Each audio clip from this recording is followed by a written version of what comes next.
Assalamualaikum class, this is Mohammad Hashim Zia and you guys are watching Mathflix by Hashim Zia। बेटा आज की class के अंदर हम लोग एनडीटी यूनिवर्सिटी के 2018 के मैथ्स के पेपर को सॉल्व करेंगे। अगर आप में से कोई भी बच्चा फर्स्ट टाइम इस लेक्चर सीरीज को देख रहा है तो मैं एक चीज आप लोगों को बता देता हूं कि बेटा मैंने ऑलरेडी एनडीटी यूनिवर्सिटी के 2005 से लेके 2017 तक के तमाम पेपर सॉल्व करवाए हुए हैं। इसके अलावा 2020 से जब एनडीटी का कंप्यूटराइज्ड टेस्ट स्टार्ट हुआ था 2020 से लेके 2024 तक के भी सारे पेपर सॉल्व करवाए हुए हैं। खाली 2018 का और 2019 का पेपर रहता था, तो आज की क्लास में इंशाल्लाह ताला उस चीज को भी हम खत्म करेंगे। 2018 के पेपर को भी हम आज की क्लास में आपको सॉल्व करवाएंगे। तो भाई 2018 के अंदर क्या मैथ्स का पेपर आया था, इसको सॉल्व करना स्टार्ट करना है। मगर उससे पहले मैं एक चीज आप लोगों को बता देता हूं कि भाई खुदारा आप में से वो तमाम बच्चे जो एनडीटी यूनिवर्सिटी की तैयारी कर रहे हैं, आपने ये काम लाजमी तौर पे करना है कि आपने इस प्लेलिस्ट के एक एक लेक्चर को रोज के रोज कवर करना है। यह आपके दिन का मामूल होना चाहिए कि इस प्लेलिस्ट के एक एक लेक्चर को दिन के अपना हिस्सा बना लीजिए कि लाजमी तौर पे कवर करें, एनईटी की तैयारी पूरी करें। देखो सिर्फ पास्ट पेपर्स कवर नहीं करने। अक्सर मेरे पास एक क्वेश्चन आता है कि सिर्फ पास्ट पेपर्स कवर कर लिए जाए, नहीं, तैयारी आपने अपनी पूरी करनी है, साथ साथ पास्ट पेपर्स की प्लेलिस्ट को कवर करना है। भाई देखो ये बात आपसे वो बंदा कह रहा है जिसके एनईटी के अंदर टॉप की पोजीशंस है। अल्हम्दुलिल्लाह from the last 6 years NET मेरा अपना घर है, क्योंकि एनईटी के मैं खुद तालिब इल्म रहा, एनईटी से का एलुमनाई रहा, देन मेरा मास्टर्स रहा बाहर से। तो भाई एनईटी मेरा अपना घर है। तो एनईटी के अंदर लास्ट ईयर भी 1200 प्लस एडमिशन से मेरे बैचेस के बच्चों के। तो भाई एनईटी की अगर तैयारी कर रहे हो ना, एक चीज ध्यान में रखो, अपनी तैयारी पूरी कवर करो, अपनी तैयारी अच्छे तरीके से कवर करो, मगर पास्ट पेपर्स लाजमी तौर पे कवर करो, because it will be a very fruitful thing. ये बात आपसे वो बंदा कह रहा है जिसके लास्ट 6 इयर्स के अंदर एनईटी की टॉप की पोजीशंस हैं। लास्ट ईयर मेरे पास एनईटी के राउंड नंबर 1 के अंदर भी फर्स्ट पोजीशन थी, राउंड नंबर 2 में भी फर्स्ट पोजीशन थी। इसकी तरीके से 2023 हो, 2022 हो, और आपने इस चीज को लाजमी तौर पे फॉलो अप करना है। आइए आज की क्लास का आगाज करते हैं। आज की क्लास के अंदर सबसे पहले नंबर के ऊपर जो क्वेश्चन आ रहा है, it's a very interesting question. Examiner कहता है derivative of sine inverse x whole power में 4, कहता है डेरिवेटिव निकाल के बताओ। तो भाई डेरिवेटिव का फॉर्मूला क्या होता है? भाई डेरिवेटिव का साइन इनवर्स का फॉर्मूला याद रखिएगा, डेरिवेटिव इंटीग्रेशन एनईडी के अंदर बेतहाशा आता है। तो अक्सर बच्चों को मसला ही डेरिवेटिव इंटीग्रेशन से होता है। रिमेंबर दिस थिंग, ये एक ऐसा कॉन्सेप्ट है जो कि बहुत ज्यादा एनईडी के अंदर पूछा जाता है। तो भाई अगर आप चाहते हो कि आपकी तैयारी बहुत अच्छी हो, 23 मार्च से मेरा न्यू बैच स्टार्ट हो रहा है एनईडी के लिए, मैरान के लिए, इसको लाजमी तौर पे आपने ज्वाइन करना है। खैर क्वेश्चन में मूव करते हैं। एग्जामिनर कहता है sine inverse x whole power में 4, इसका डेरिवेटिव बताइए। भाई डेरिवेटिव का पावर फॉर्मूला इस्तेमाल करोगे। डेरिवेटिव का पावर फॉर्मूला क्या कहता है? पावर को पहले लिखोगे, फिर पावर में से एक माइनस करके लिखोगे। किसको? फंक्शन को। बात यहां पे खत्म नहीं होगी, बात बढ़ेगी आगे। आगे जाके फंक्शन का डेरिवेटिव ले लोगे तो बेटा क्या बन जाएगा? ये बन गया 4 का 4। आगे क्या आ जाएगा? आगे आ जाएगा sine inverse x whole power में 3। साइन इनवर्स का डेरिवेटिव क्या होता है? साइन इनवर्स का डेरिवेटिव में फॉर्मूला होता है 1 डिवाइडेड बाय अंडर रूट के अंदर 1 माइनस फंक्शन का स्क्वायर। क्योंकि फंक्शन एक्स आ रहा है तो एक्स का डेरिवेटिव मजीद लेने की जरूरत नहीं है। क्वेश्चन हमारा सॉल्व हो गया। क्वेश्चन हमारा क्या हो गया? सॉल्व हो गया। इस तरीके से फाइनली हमारा आंसर आ गया। चेक करो भाई कौन सा आंसर आ रहा है आपके पास, कौन सा करेक्ट आंसर होगा? 4 sine inverse x cube divided by under root के अंदर 1 माइनस का x square. Option number B for banana is the correct answer. Question हमारा सॉल्व हो गया। भाई डेरिवेटिव इंटीग्रेशन एनईडी के अंदर बहुत ज्यादा आती है, मैंने आपको उसकी ट्रिक्स बताई हुई, आपको रूल्स बताए हुए अपने लेक्चर्स के अंदर। अच्छा नेक्स्ट क्वेश्चन जो आ रहा है ना, one of my favourite question, believe me this question is something that is my heart. यानी कि भाई कुछ क्वेश्चंस के ऊपर जो है ना दिल होता है, तो इस क्वेश्चन के पास मेरा दिल है। ये क्वेश्चन मेरे लेक्चर्स के अंदर भी आपको मिलेगा अल्हम्दुलिल्लाह। भाई मेरे जितने लेक्चर्स होते हैं आपको मैं क्लासेस के अंदर जो प्रैक्टिस करवाता हूं सारे पास्ट पेपर बेस्ड प्रैक्टिस करवा रहा होता हूं। अब देखो इस क्वेश्चन की लॉजिक क्या है। एग्जामिनर कहता है, को एग्जामिनर आपसे क्या कह रहा है कि जीपी के अंदर तुम्हारे पास एन टर्म्स तक का सम किसके बराबर है? जीपी के अंदर आपके पास एन टर्म्स तक का सम बराबर है 8 8 9 के। यानी कि जीपी के अंदर आपके पास एन टर्म्स तक का सम किसके बराबर है? 8 8 9 के।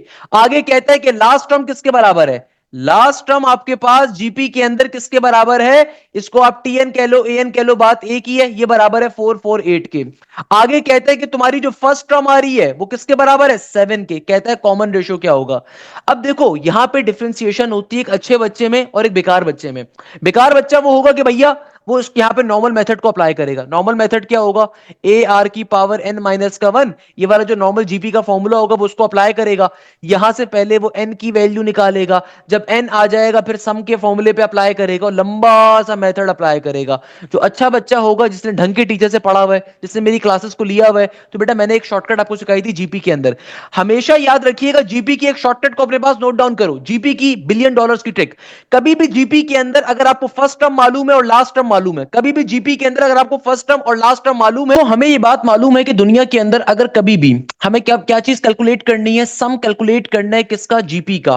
तो भाई सम ऑफ जीपी की शॉर्टकट क्या होती है, always remember this thing, sum of GP निकालने की शॉर्टकट हमारे पास होती है S N is equal to, आगे मेरे पास आता है आर एल माइनस का ए और नीचे डिवीजन के अंदर सिंपल आर माइनस का वन। ये बड़ी बेहतरीन शॉर्टकट है कि भाई कभी भी अगर आपके पास आपको जीपी का सम कैलकुलेट करना है तो हमारे पास एक शॉर्टकट होती है आर इंटू एल माइनस का A divided by R minus का वन।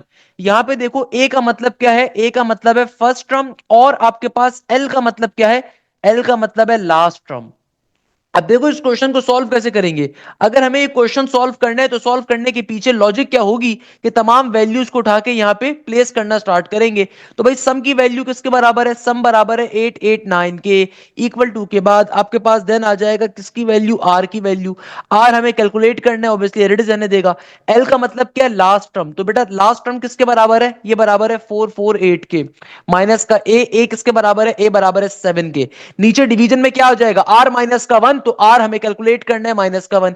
ये टर्म देखो यहां पे डिवाइड हो रही है, वहां पे जाके मल्टीप्लाई हो जाएगी, तो क्या बन जाएगा, ये हो जाएगा 889 आर माइनस का 889 इक्वल टू के बाद क्या आ जाएगा, इक्वल टू के बाद आ जाएगा 448 आर माइनस का 7 एज इट इज का एज इट इज। अब देखो भाई इस क्वेश्चन को अगर फर्दर सॉल्व करना है, इस क्वेश्चन को अगर फर्दर सिंप्लीफाई करना है तो क्या लॉजिक बनती है।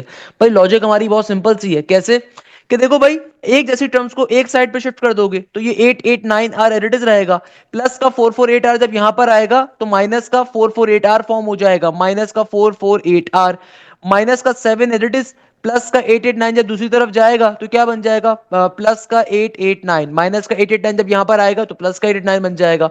अब इसको सिंप्लीफाई कैसे करवाओगे, 889 आर में से माइनस का 448 आर माइनस करवा दो, तो बेटा 9 में से 8 जाएंगे 1 बचेगा, फिर 8 में से 4 जाएंगे 4 बचेगा, 8 में से 4 गए 4 बचेगा, तो क्या बन गया 441 आर इक्वल टू के बाद नेगेटिव 7 और प्लस का 889, 9 में से 7 को माइनस करो कितना बनता है, 889 में से 7 को माइनस करो किसके बराबर बनेगा, ये बन जाएगा आपके पास सिंपल तरीके से 882 के बराबर। ये 441 यहां पे मल्टीप्लाई हो रहा है, वहां पे जाके डिवाइड हो जाएगा, तो आर की वैल्यू किसके बराबर आएगी, ये आ जाएगी 882 डिवाइडेड बाय 441 के। मुझे साफ तौर पे दिख रहा है 4 का मल्टीपल 8 होता है, 4 का मल्टीपल 8 होता है, 1 का मल्टीपल 2 होता है, यानी कि 4 4 2 जार किसके बराबर होगा 882 के। तो मेरे पास सिंपल तरीके से कॉमन रेशियो किसके बराबर आ गया, 2 के बराबर आ गया, यानी कि भाई कॉमन रेशियो किसके बराबर आ गया, 2 के बराबर आ गया, तो डायरेक्टली आंसर किसके बराबर आ गया, 2 के बराबर। विद इन सेकंड्स के ऊपर क्वेश्चन सॉल्व होगा बेटा, विद इन सेकंड्स के ऊपर। आपके मुकाबले में वो बच्चा जो बैठ के यहां पे इंटर के या एफएससी के जीपी का कॉन्सेप्ट अप्लाई करेगा, पहले एन की वैल्यू निकालेगा और फिर उसके बाद पर्टिकुलरली आर की वैल्यू निकालेगा, तो बेटा सुबह से शाम हो जाएगी। इसको सॉल्व करने की शॉर्टकट क्या है, कभी भी ज्योमेट्रिक प्रोग्रेशन के अंदर अगर आपको सम गिवन है और आपको फर्स्ट टर्म और लास्ट टर्म गिवन है और कॉमन रेशियो निकालना है, या फिर आपके पास ज्योमेट्रिक प्रोग्रेशन के अंदर कभी भी आपके पास फर्स्ट टर्म और लास्ट टर्म की वैल्यू एग्जिस्ट करती है, तो याद रखिएगा इस ट्रिक को इस्तेमाल कर सकते हो। कभी भी जीपी के अंदर अगर फर्स्ट टर्म और लास्ट टर्म की वैल्यू आपके पास मालूम है तो हमेशा इस शॉर्टकट को इस्तेमाल कर सकते हो। ये शॉर्टकट कहता है S N is equal to R L minus का A divided by R minus का वन। तमाम वैल्यूज को आपने प्लॉट करने, सम के अंदर सम की वैल्यू को डालोगे, आर के अंदर आर एज इट इज रहेगा क्योंकि आर की वैल्यू कैलकुलेट करनी है, एल के अंदर एल की वैल्यू को डाला, ए में ए की वैल्यू को डाला, सिंप्लीफिकेशन करवाओगे तो आपके पास पर्टिकुलरली आर की वैल्यू आ गई किसके बराबर, 2 के बराबर। इस तरीके से फाइनली ये क्वेश्चन क्या हो जाएगा, हमारा सॉल्व हो जाएगा। इस तरीके से क्वेश्चन क्या हो जाएगा, सॉल्व हो जाएगा। तो भाई ये तमाम की तमाम शॉर्टकट्स आना बहुत जरूरी है। याद रखिएगा एनईडी के टेस्ट के अंदर 100 एमसीक्यूज होंगे, आप लोगों को लाजमी तौर पे ट्रिक्स मालूम होनी चाहिए अगर आप चाहते हैं कि आपका पेपर टाइमली कंप्लीट हो। अगर आप अपने पेपर को टाइमली कंप्लीट करना चाहते हैं तो आपको लाजमी तौर पे ट्रिक्स मालूम होनी चाहिए, अदरवाइज आप पेपर सॉल्व नहीं कर सकते। तो रिमेंबर दिस थिंग, आपने ज्यादा से ज्यादा ट्रिक्स को सीखना है। तो भाई इसका आसान तरीकेकार यह है कि न्यू बैच जो हमारा स्टार्ट हो रहा है, इस बैच में हम कंप्लीट कोर्स को कवर करेंगे एनईडी के राउंड 1 से पहले। एक एक चीज आपको, एक एक सब्जेक्ट आपको पढ़ाया जाएगा, चाहे वो फिजिक्स हो, मैथ्स हो, कंप्यूटर हो या केमिस्ट्री हो, इंग्लिश हो, फिजिक्स हो, आपको तमाम की तमाम चीजें इस बैच में पढ़ाई जाएंगी। और वो बच्चे जो प्री मेडिकल बैकग्राउंड के होते हैं उन्हें बायो का सब्जेक्ट भी पढ़ाया जाता है। तो भाई आप लोगों को इस बैच की सबसे खास बात ये होती है कि लाइव क्लासेस के अंदर कंप्लीट कोर्स कवर करवाया जाएगा, तमाम के तमाम एनईडी के पेपर्स क्लासेस के अंदर सॉल्व करवाए जाएंगे, लाइव क्लासेस के अंदर आपको कंप्लीट कोर्स कवर करवाया जाएगा, तमाम के तमाम सब्जेक्ट्स का। पाकिस्तान की टॉप की एप्टीट्यूड की फैकल्टी आपको एक एक चीज पढ़ाएगी, एक एक चीज कवर करवाएगी, और ना सिर्फ कवर करवाएगी बल्कि साथ साथ आपके प्रॉपर्ली टेस्ट कंडक्ट होंगे सेम एनईडी के पैटर्न के ऊपर। और उन टेस्टों का सॉल्यूशन भी बेटा आपको प्रोवाइड किया जाएगा। आपके ना सिर्फ प्रॉपर्ली टेस्ट कंडक्ट होंगे, बल्कि मोस्ट इंपॉर्टेंटली, सबसे इंपॉर्टेंट फैक्टर, आपको प्रॉपर्ली उन टेस्टों का सॉल्यूशन भी प्रोवाइड किया जाएगा। आपको प्रैक्टिस मटेरियल सारा का सारा हम लोग प्रोवाइड करेंगे। आप लोगों को topical past papers with solution हम लोग प्रोवाइड करेंगे। तो याद रखिएगा, हमारा जो न्यू बैच है ये स्टार्ट हो रहा है 23 से, जिस बैच के अंदर आपकी प्रॉपर्ली लाइव क्लासेस कंडक्ट होंगी। लाइव क्लासेस के अंदर तमाम सब्जेक्ट्स पढ़ाए जाएंगे। अब बहुत सारे बच्चे एनईटी की भी तैयारी कर रहे होते हैं, एनईटी के साथ नस की, फास्ट की, जीआईकेआई की, कॉमसेट की तैयारी भी कर रहे होते हैं। तो भाई आपको इस बैच में सब कवर करवाया जाएगा। यानी कि लेट सपोज अगर आप एनईटी के साथ नस की तैयारी कर रहे हो, फास्ट की तैयारी कर रहे हो, जीआईकेआई की तैयारी कर रहे हो, मेरान की तैयारी कर रहे हो, तो भाई आपको वो तमाम सब्जेक्ट भी पढ़ाए जाएंगे। लेट सपोज फास्ट के टेस्ट के अंदर बिजनेस मैथ्स भी आती है, बेसिक मैथ्स भी आती है, या अगर कोई बच्चा आईबी की तैयारी करे तो आईबी के अंदर बिजनेस मैथ्स भी आती है, बिजनेस की इंग्लिश आती है, तो आपको वो तमाम सब्जेक्ट भी पढ़ाए जाएंगे। और आपको अलग से पैसे नहीं देने बेटा। पूरे साल की कंप्लीट कोर्स की फीस 7,000 होती है, और इस 7,000 में हम आपकी एनईडी राउंड 1 की तैयारी भी करवाएंगे, राउंड 2 की तैयारी भी करवाएंगे, फास्ट की, जीआईकेआई की, कॉमसेट्स की, एनईडी की, मेरान की, सबकी तैयारी कवर होगी। आपको हर यूनिवर्सिटी की अलग से फीस ही देनी होती। इस बैच में आपको हर चीज कवर करवाई जाएगी, from the beginner level to the advance level. तमाम सब्जेक्ट्स पढ़ाए जाएंगे। अगर कोई बच्चा बिजनेस यूनिवर्सिटी में अप्लाई कर रहा है तो उसकी बिजनेस की मैथ्स जो होती है, आईबीए की, केएसबीएल की, सीबीएम की, वो भी कवर करवाई जाएगी। आप कराची यूनिवर्सिटी के लिए अप्लाई कर रहे हो, दाऊद के लिए अप्लाई कर रहे हो, जो बिजनेस मैथ्स होती है, जर्नल मैथ्स होती है, वो भी कवर करवाई जाएगी। आप फास्ट के लिए अप्लाई करते हो, जीआईकेआई के लिए, यूईटी के लिए, मेरान के लिए, वो सब कवर होगा। तो भाई इस बैच को लाजमी तौर पे आपने इसीलिए ज्वाइन अप करना है, ताकि आप पाकिस्तान की टॉप की एप्टीट्यूड फैकल्टी से पढ़ सको। भाई याद रखिएगा, किसी भी इंस्टीट्यूट को जब चूज करते हो ना, तो आपको मालूम होना चाहिए टीचर्स का रेफरेंस क्या है, टीचर्स का एक्सपोजर क्या है, एक्सपीरियंस क्या है। ये नहीं कि एक बंदा ही मैथ्स पढ़ा रहा है, फिजिक्स पढ़ा रहा है, केमिस्ट्री पढ़ा रहा है, इंग्लिश पढ़ा रहा है, ऐसे टीचर नहीं होते, वो बेकार लोग होते हैं भाई, आपको सिर्फ टाइम जाया कर रहे हैं। तो आप लोगों को पास लाजमी तौर के ऊपर एक प्रॉपर फैकल्टी होनी चाहिए, जिसका अपना एक्सपोजर हो प्रोफेशनल वर्ल्ड का, जिसका अपना एक्सपोजर हो पर्टिकुलरली यूनिवर्सिटी लेवल का, कि उसने खुद किसी ढंग की यूनिवर्सिटी से पढ़ा हुआ भी हो। खैर, नेक्स्ट क्वेश्चन पे मूव करते हैं। Next question is a very interesting question. Examiner आपसे क्या कह रहा है?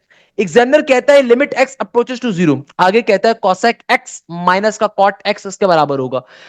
अब देखो बेटा, इस क्वेश्चन की लॉजिक क्या है? इस क्वेश्चन में एग्जामिनर क्या कह रहा है कि भाई तुम्हारे पास अगर लिमिट एक्स अप्रोच कर रही है जीरो पे, तो कॉसेक एक्स माइनस का कॉट एक्स किसके बराबर होगा? देखो भाई, अगर आप इस क्वेश्चन को सॉल्व करना चाहते हो तो पहले लॉजिक को समझो। कॉसेक एक्स आ रहा है मेरे पास, limit x approaches to zero, यहां पे आ रहा है कॉसेक एक्स, फिर यहां पे आ रहा है कॉट एक्स। कॉसेक क्या होता है? देखो कॉसेक का मतलब क्या है?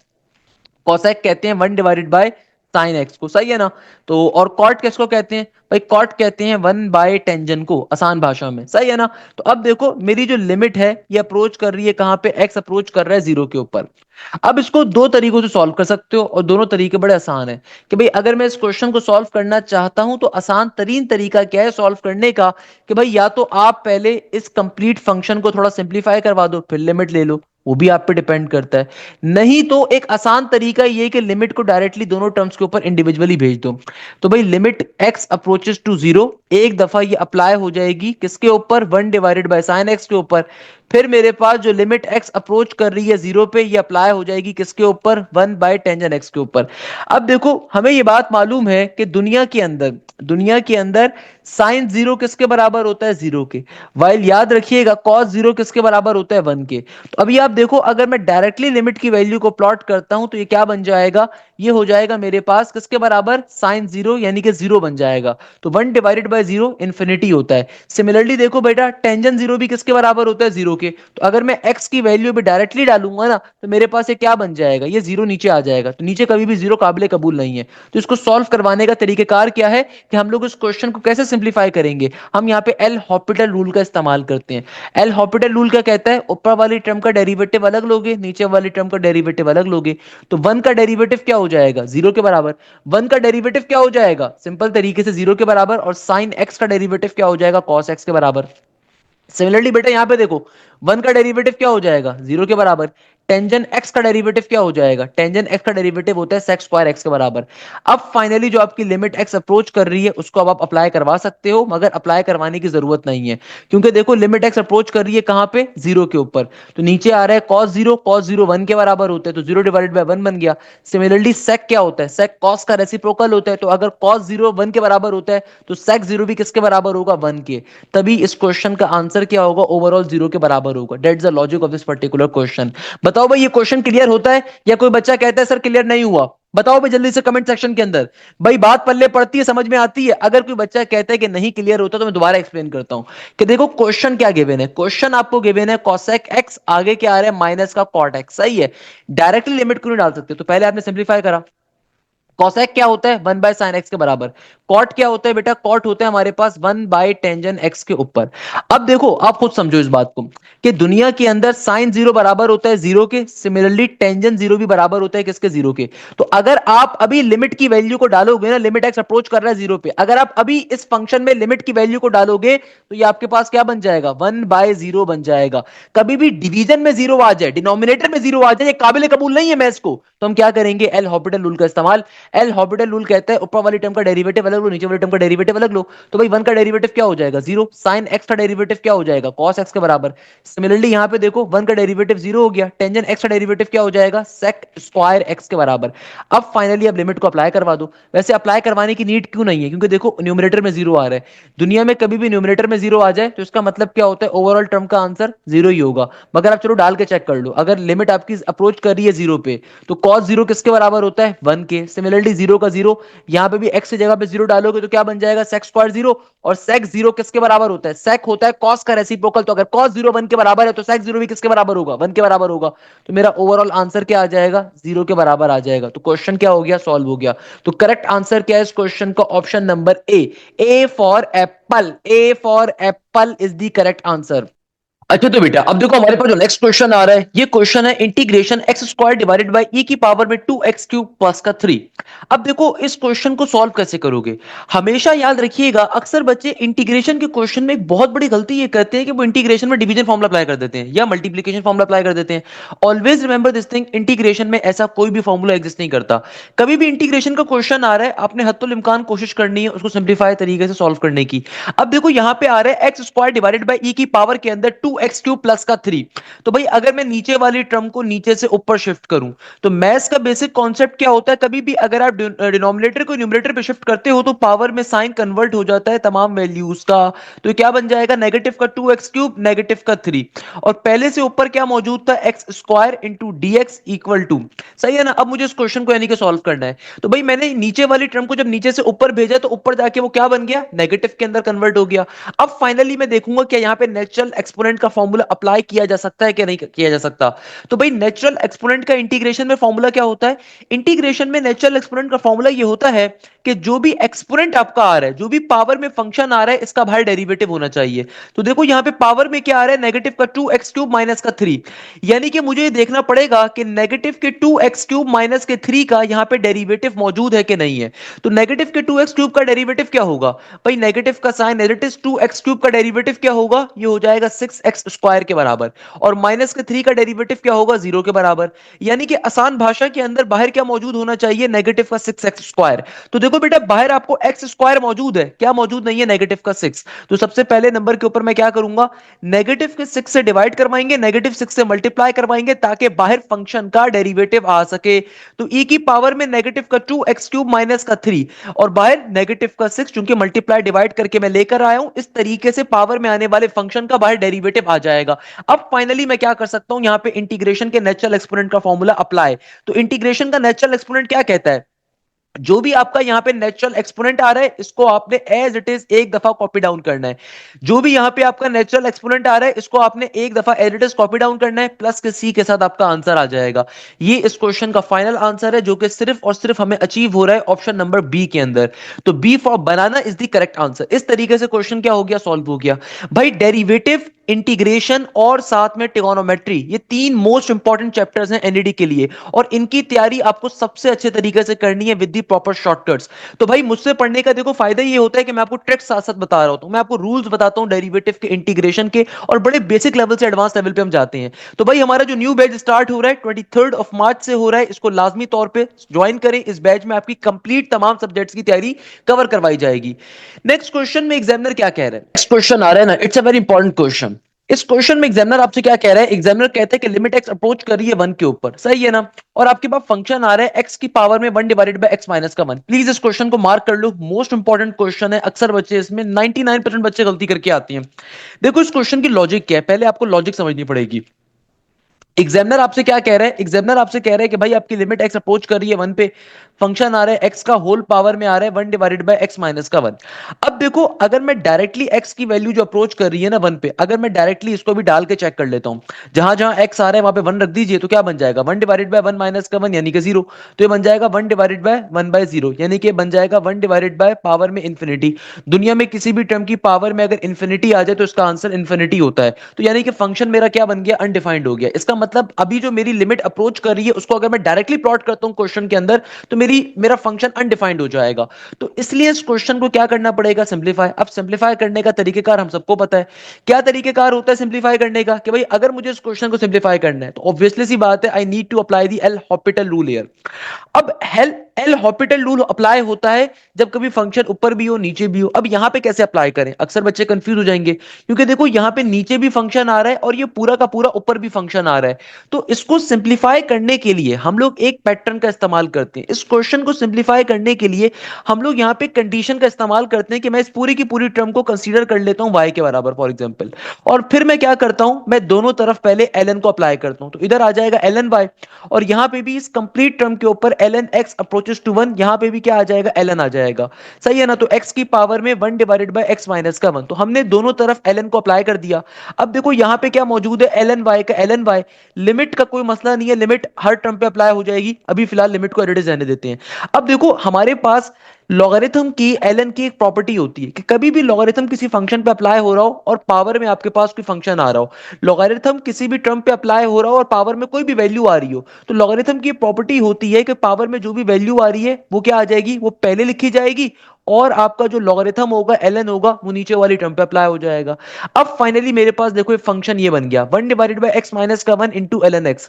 अब मैं क्या करता हूं? अब मैं यहां पे चेक करता हूं क्या मैं यहां पे अभी x की वैल्यू अप्रोचेस टू वन डाल सकता हूं? अभी भी नहीं डाल सकता, क्योंकि देखो अभी भी वन माइनस का वन जीरो बन जाएगा, नीचे डिवीजन में जीरो आ जाएगा। तो इसका मतलब अब एल हॉपिटल रूल को इस्तेमाल करेंगे।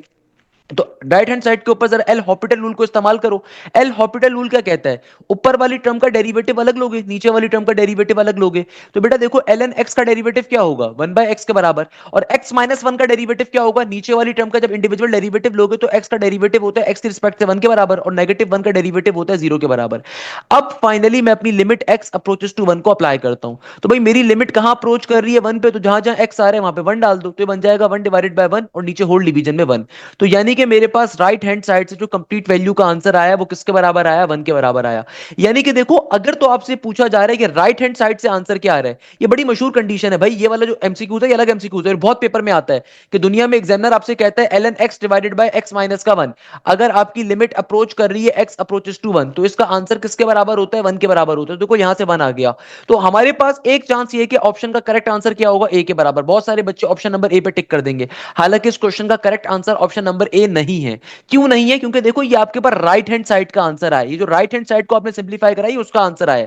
एग्जामिनर ने आपको ये नहीं कहा था, जब आपने क्वेश्चन को सिंप्लीफाई किया था तो जाहिर सी बात है आपने वाई पे क्वेश्चन को सपोज करवाया था, तो आपने दोनों तरफ एल एन को अप्लाई किया था। तो यानी कि मैं क्या कह सकता हूं, लेफ्ट हैंड साइड पे अभी भी मेरे पास एल एन वाई मौजूद है, और राइट हैंड साइड को सिंप्लीफाई करने पे वन आया है। तो अब मुझे फर्दर इसको मजीद सिंप्लीफाई भी तो करना पड़ेगा ना, ओवरऑल टर्म का भी तो आंसर निकालना है। तो अब देखो L N Y is equal to one है, तो अगर मैं इसको कंप्लीट सिंप्लीफाई करना चाहता हूं ताकि मेरे पास फाइनली वाई की वैल्यू आ जाए, तो भाई कैसे सिंप्लीफाई करोगे? एलन को रिमूव करने के लिए हमेशा हम लोग क्या लेकर आते हैं? ई को लेकर आते हैं। दुनिया में बेसिक प्रॉपर्टी है भाई, कभी भी अगर आपको एलन को कहीं पे भी रिमूव करना है आप ई को लेकर आते हो। तो भाई मैं क्या करूंगा, इस कंप्लीट टर्म को भी और इस कंप्लीट टर्म को भी ई की पावर पे शिफ्ट कर दूंगा। तो ये आ जाएगा ई की पावर पे एल एन वाई, और यहां पे भी क्या आ जाएगा? ई की पावर पे वन। तो ई और एल एन एक दूसरे का क्या होते हैं? अपोजिट होते हैं। तो सिमिलरली यहां पे क्या हो जाएगा? ई से एल एन कट जाएगा, और आपके पास फाइनल आंसर आ जाएगा वाई इज इक्वल टू ई के बराबर। तो इस क्वेश्चन का करेक्ट आंसर होना चाहिए ई के बराबर। इस कंप्लीट क्वेश्चन का करेक्ट आंसर क्या होना चाहिए? ई के बराबर। ये इस क्वेश्चन का फाइनल आंसर आ रहा है। तो correct answer will be none of these. Correct answer क्या होगा? नन ऑफ दीज के बराबर। देखो इस क्वेश्चन की लॉजिक को समझो, ये क्वेश्चन बिलियन डॉलर्स का क्वेश्चन है, बहुत पेपर में आता है। देखो इस क्वेश्चन की लॉजिक क्या है, मैं दोबारा एक्सप्लेन करता हूं। आपके पास ओरिजिनली क्वेश्चन मौजूद था कि लिमिट एक्स अप्रोच कर रही है कहां पे? वन पे। क्वेश्चन क्या आ रहा है? वन डिवाइडेड बाय, क्वेश्चन आपके पास आ रहा है एक्स गिवन है और एक्स की पावर में आ रहा है one divided by x minus का वन। देखो डायरेक्टली जब लिमिट को अप्लाई करवाओगे तो अप्लाई करवाने पे ये 1 की पावर इंफिनिटी बन जाएगा, जो कि किसके बराबर होता है, इंफिनिटी के।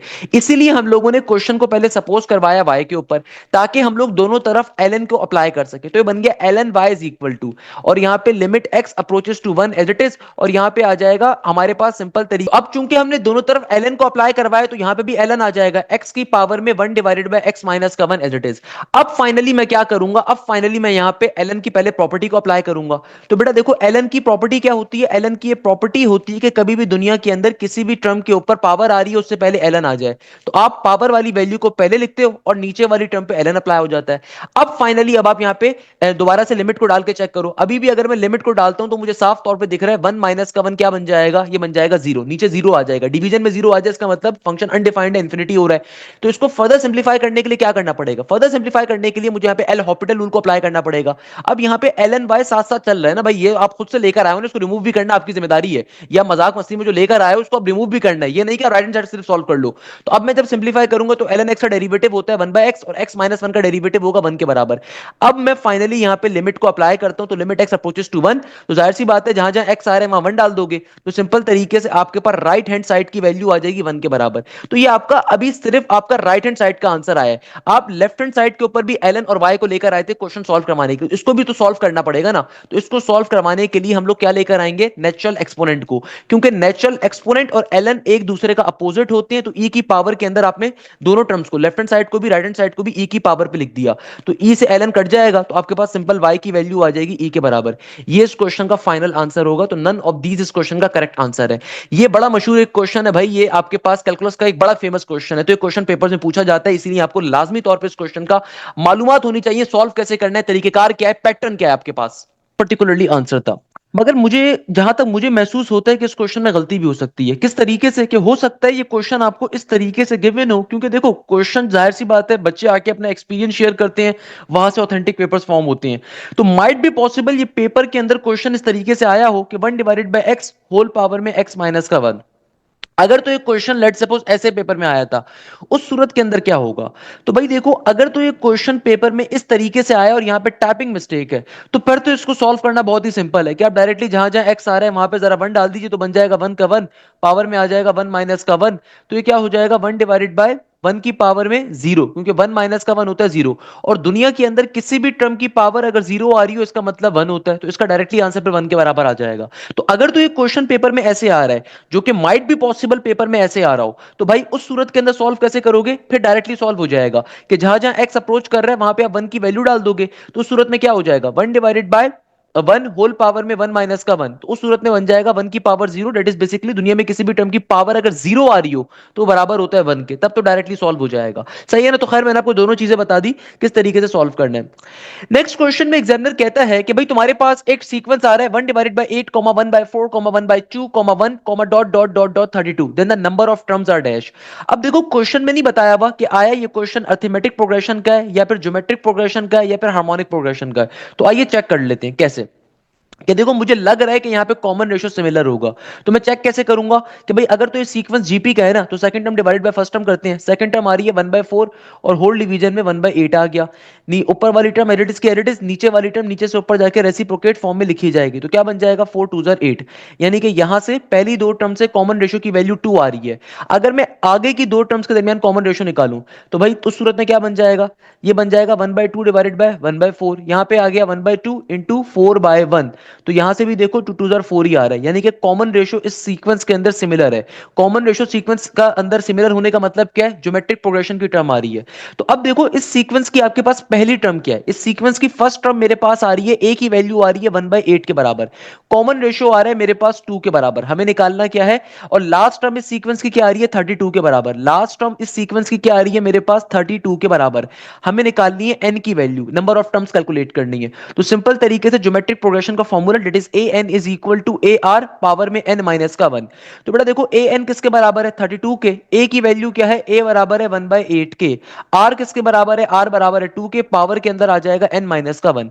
ये 8 देखो यहाँ पे डिवाइड हो रहा है, वहां पे जाके क्या हो जाएगा मल्टीप्लाई, तो सिंपल 32 को अगर मैं 8 से मल्टीप्लाई करता हूं, तो भाई 32 को अगर आप 8 से मल्टीप्लाई करोगे तो 8 2 16 का 6 और 1 कैरी, 3 8 क्या होता है 24 और 1 25। तो यानी कि क्या बन जाएगा, यहां पे आ जाएगा इक्वल टू के इस तरफ 256, इक्वल टू के बाद 2 की पावर में n माइनस का 1। हमेशा याद रखिएगा कभी भी ज्योमेट्रिक प्रोग्रेशन का क्वेश्चन हो और पावर के अंदर n है तो आपको चूंकि n की वैल्यू निकालनी है, तो सॉल्व करने का तरीकेकार क्या होता है कि आप पहले लेफ्ट हैंड साइड को सिंप्लीफाई करते हो और उसके बाद फिर इसको 2 की पावर पे ब्रेक करते हो। तो 256 कहां पे मिलता है भाई, 256 मेरे पास मिलता है 2 की पावर 8 पे। हमारी मैथ्स ऐसी तो है कि हमें मालूम होना चाहिए। 2 की पावर 9 क्योंकि 512 होता है, 2 की पावर 10 1024 होता है। भाई देखो किसी भी यूनिवर्सिटी में कैलकुलेटर अलाउ नहीं होता सिवाय एनईडी के। तो अगर आप एनईडी की तैयारी मुझसे कर रहे हो, मेरे बताए हुए तरीकों को फॉलो करो, मैं गारंटी देता हूं आप आराम से बहुत अच्छी पोजीशन ले सकते हो एनईडी के अंदर। और अल्हम्दुलिल्लाह last year more than 44 plus student का 90 प्लस नंबर थे मेरे बैचेस के, मोर देन 44 प्लस स्टूडेंट्स के। ये किसी इंस्टीट्यूट का रिकॉर्ड नहीं होगा, मैं गारंटी दे सकता हूं, सही है ना। सबसे ज्यादा बच्चे एनईडी के अंदर मेरे बैठे हुए होंगे। उसके पीछे रीजन है कि भाई अगर मैं आपको तैयारी करवा रहा हूं तो मैं आपको ट्रिक्स के ऊपर तैयारी करवाऊंगा। ट्रिक्स सबसे ज्यादा इंपॉर्टेंट है। तो खुदारा आपको स्क्वायर्स याद होने चाहिए। देखो 2 की पावर 8 क्या होता है, 256 के बराबर। तो यहां पे आ गया 2 की पावर 8 इक्वल टू के बाद 2 की पावर n माइनस का 1। मैथ्स का बेसिक कॉन्सेप्ट है, इक्वल टू के आमने सामने अगर बेसिस सेम होंगी तो पावर्स क्या हो जाती है, इक्वेट। पावर क्या हो जाती है, इक्वेट। तो माइनस का 1 दूसरी तरफ जाएगा, प्लस का 1 बन जाएगा। तो n की वैल्यू क्या आ जाएगी, 8 प्लस का 1 9 के बराबर। तो मेरे इस क्वेश्चन का करेक्ट आंसर क्या होगा, option number A for apple is the correct answer. Correct answer क्या होगा, option number A for apple is the correct answer. A for apple is the correct answer. Simple तरीके से question क्या हो गया, solve हो गया। नेक्स्ट क्वेश्चन में एग्जामिनर कह रहे हैं कि भाई डेरिवेटिव लेके बताओ किसके ऊपर, ln into x square plus two x के ऊपर। तो बेटा ln into x square plus two x का डेरिवेटिव क्या होगा। देखो ये आपका फंक्शन आ रहा है, ln का डेरिवेटिव में फॉर्मूला क्या होता है, ln का डेरिवेटिव में फॉर्मूला होता है 1 डिवाइडेड बाय फंक्शन। तो मेरा फंक्शन क्या है, एक्स स्क्वायर प्लस का 2x। तो एक दफा आपने फंक्शन को डिवीजन में लिखना है, फिर आपने पर्टिकुलरली इस फंक्शन का डेरिवेटिव लेना है, फिर आपने एक्स स्क्वायर प्लस 2x का डेरिवेटिव लेना है। तो बेटा देखो यहां पे क्या बन गया, यहां पे आ गया 1 divided by x square plus का 2x एज इट इज। और एक्स स्क्वायर प्लस 2x का डेरिवेटिव क्या होगा, जाहिर सी बात है एक्स स्क्वायर का डेरिवेटिव होगा 2x के बराबर, और प्लस के 2x का डेरिवेटिव क्या होगा, प्लस के 2 के बराबर। तो आप चाहो तो ऊपर से 2 को कॉमन ले सकते हो, तो क्या क्या बन जाएगा, ये बन जाएगा ब्रैकेट के अंदर x प्लस का 1, और नीचे डिवीजन में क्या आ जाएगा, नीचे डिवीजन में आ जाएगा मेरे पास सिंपल एक्स स्क्वायर प्लस का 2x। तो यानी कि मेरे पास ये मेरा आंसर होगा, यानी कि 2 इंटू एक्स प्लस का 1 divided by x square plus का 2x। ये मेरे पास क्या होगा बेटा, मेरे इस क्वेश्चन का आंसर होगा। तो चेक कर लीजिए किस ऑप्शन पे मिल रहा है, that is option number C for cat. Cat माने बिल्ला इज द करेक्ट आंसर। भाई सिंपल तरीके से एलन का डेरिवेटिव में फॉर्मूला अप्लाई किया, क्वेश्चन सॉल्व हो गया। अच्छा भाई नेक्स्ट क्वेश्चन में एग्जामिनर कह रहे हैं आयोटा क्यूब इंटू 1 प्लस का आयोटा किसके बराबर होगा। अगेन बेसिक चीज है भाई, आपसे एग्जामिनर क्या कह रहा है, एग्जामिनर कह रहा है कि आयोटा क्यूब इंटू 1 प्लस का आयोटा क्या होगा। लेक्चर्स में आपको बताया हुआ है, सिंपल तरीके से आयोटा क्यूब को अंदर वाली दोनों टर्म से मल्टीप्लाई कर दो। तो आयोटा क्यूब जब 1 से मल्टीप्लाई होगा आयोटा क्यूब ही बचेगा, मगर जब आयोटा क्यूब आयोटा से मल्टीप्लाई होगा तो बन जाएगा आयोटा की पावर 4। अब देखो आयोटा क्यूब क्या होता है, आपको वैसे डेफिनेटली याद होना चाहिए। भाई आयोटा क्यूब किसके बराबर होता है, इसको आप ब्रेक डाउन करवाते हो ना। आयोटा क्यूब का क्या मतलब है, इस आयोटा क्यूब को कैसे सिंप्लीफाई करोगे। आयोटा क्यूब का मतलब क्या होता है कि भाई चूंकि आयोटा के अंदर हाईएस्ट पावर आयोटा स्क्वायर तक हम सिंप्लीफाई करवाते हैं, और हमें ये बात मालूम है कि दुनिया में आयोटा स्क्वायर बराबर होता है किसके, नेगेटिव ऑफ 1 के। तो अब देखो आयोटा क्यूब को अगर सॉल्व करना है तो मैं इसको ब्रेक करवा देता हूं, आयोटा स्क्वायर इंटू आयोटा पे। आयोटा स्क्वायर बराबर होता है नेगेटिव 1 के, आयोटा का आयोटा एज इट इज। तो आयोटा क्यूब किसके बराबर होता है, नेगेटिव का आयोटा के। तो आयोटा क्यूब की जगह पे आ गया नेगेटिव का आयोटा। और देखो आयोटा की पावर 4 क्या होता है, हमें बात मालूम है कि हम इसको ब्रेक करवाते हैं तो ये बन जाएगा आयोटा स्क्वायर और बाहर स्क्वायर का स्क्वायर। तो हमने आयोटा की पावर 4 को ब्रेक कर दिया, तो क्या बन जाएगा बेटा, आयोटा स्क्वायर बराबर होता है नेगेटिव 1 के, बाहर स्क्वायर। स्क्वायर इवन नंबर है, इवन नंबर नेगेटिव साइन को खत्म कर देगा, तो ये बन जाएगा प्लस का 1 और माइनस का आयोटा एज इट इज। तो करेक्ट आंसर क्या होगा, 1 माइनस का आयोटा, या फिर नेगेटिव का आयोटा प्लस का 1। तो correct answer is option number A for apple is the correct answer. Next question में एग्जामिनर कहता है if two dices are rolled once probability of obtaining the same face. अब देखो ये बड़ा मजे का कॉन्सेप्ट है, मैंने आपको लेक्चर्स में ही पढ़ाया हुआ होगा। एग्जामिनर कह रहे हैं कि भाई दो डाइसेस को आपने रोल करा, इस बात की प्रोबेबिलिटी बताओ कि आपको सेम फेसेस मिले।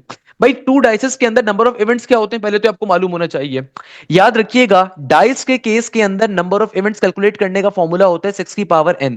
तो अगर दो डाइसेस के साथ आप दो छक्कों के साथ लूडो को खेल रहे हो तो टोटल कितने इवेंट्स होंगे, 36 के बराबर। ओके एग्जामिनर क्या कह रहे हैं, सेम फेस आने की प्रोबेबिलिटी बताओ। सेम सेम फेस का मतलब क्या है?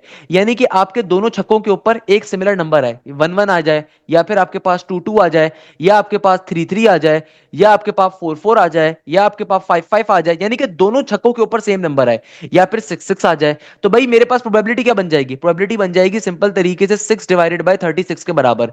यानी कि ऐसे कितने इवेंट्स होंगे? 6 इवेंट्स होंगे ना, नॉर्मल सी बात है, दो छक्कों से अगर खेल रहे हो तो ऐसे कितने इवेंट्स होंगे कि आपके पास सेम दोनों डाइसेस में सेम नंबर है, 1 1 2 2 3 3 4 4 5 5 6 6, सिर्फ 6 इवेंट्स होंगे। और नीचे डिवीजन में टोटल नंबर ऑफ इवेंट्स, तो 6 divided by 36 is the correct answer. Simplify करोगे तो क्या बन जाएगा? 1/6 के बराबर। क्वेश्चन हमारा फाइनली सॉल्व हो गया। That's the logic. क्या मुश्किल बात है इसमें? कौन कहता है मुश्किल है भाई? नर्सरी क्लास के बच्चे सॉल्व करते हैं, यकीन मानिएगा।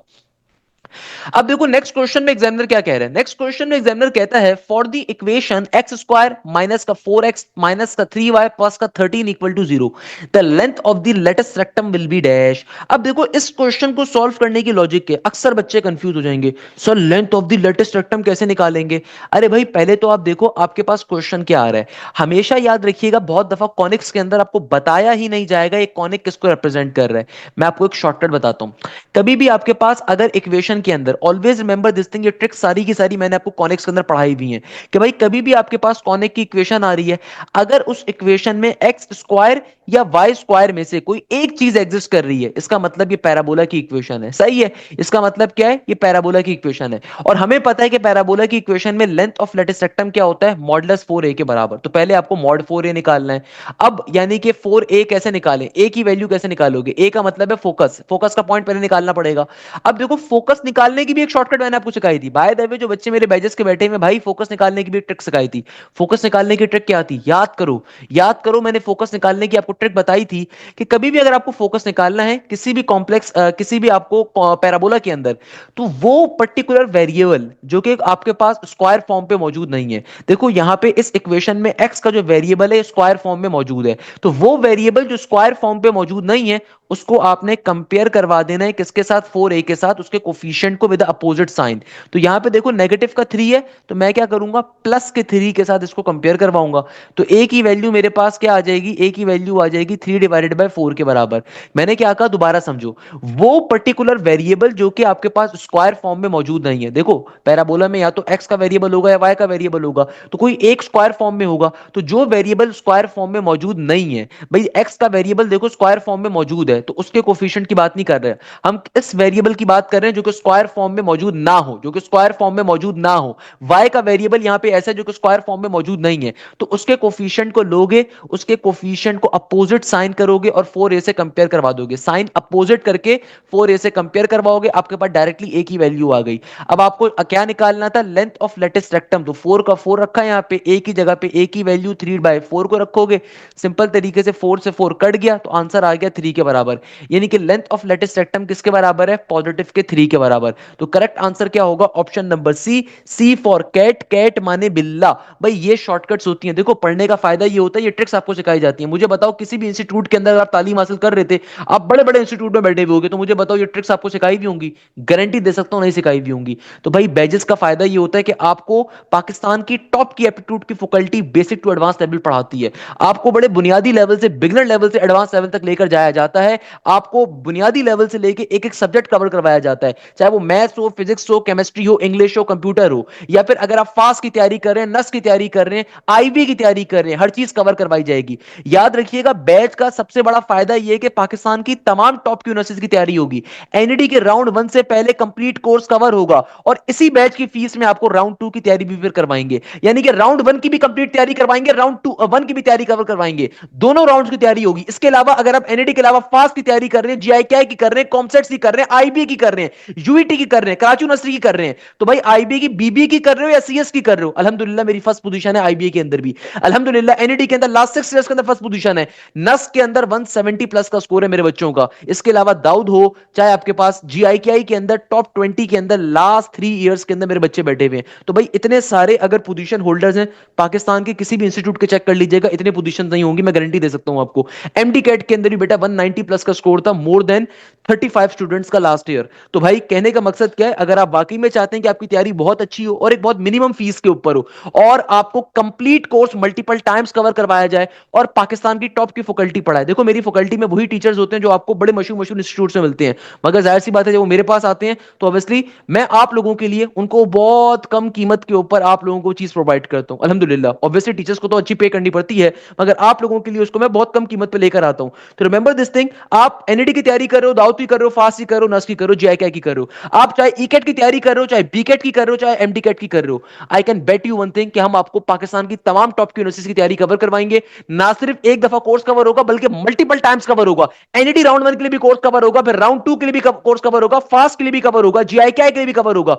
मोर देन 1200 प्लस स्टूडेंट्स हमारे एनईडी के अंदर, फास्ट में 700 प्लस स्टूडेंट्स है। आईबीए के अंदर लास्ट ईयर की पहली पोजीशन मेरे पास अवेलेबल है हाजिक जावेद की, जो मेरे बैच नंबर 2 का शागिर्द था। तो भाई ये तमाम चीजें आपको बहुत डिटेल में समझाई जाती हैं, पढ़ाई जाती हैं, कवर करवाई जाती हैं।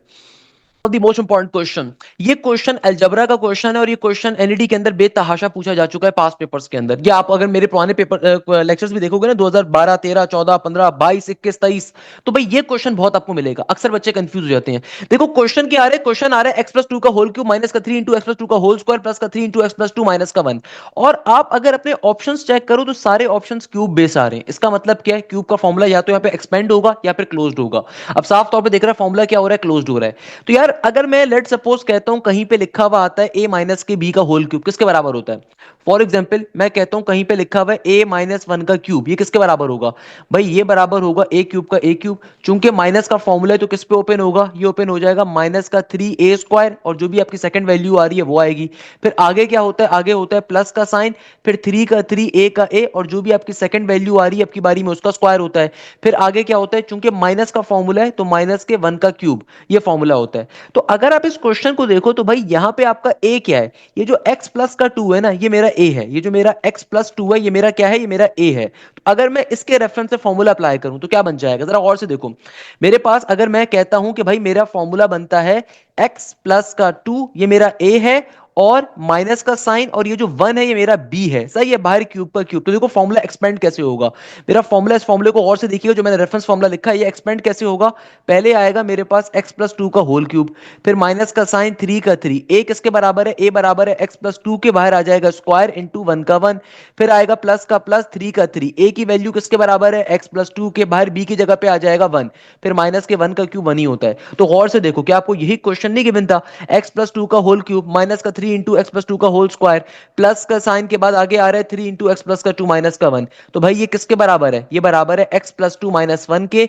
तो अगर मैं इसको थोड़ा सा सिंप्लीफाई करूं, प्लस 2 माइनस का 1 क्या बन जाएगा, दो में से एक जाएगा तो ऑब्वियसली एक बचेगा, तो ये बन जाएगा x प्लस 1 का होल क्यूब। तो यानी कि करेक्ट आंसर क्या होगा, option number A for apple is the correct answer. ये इस क्वेश्चन की लॉजिक थी बेटा।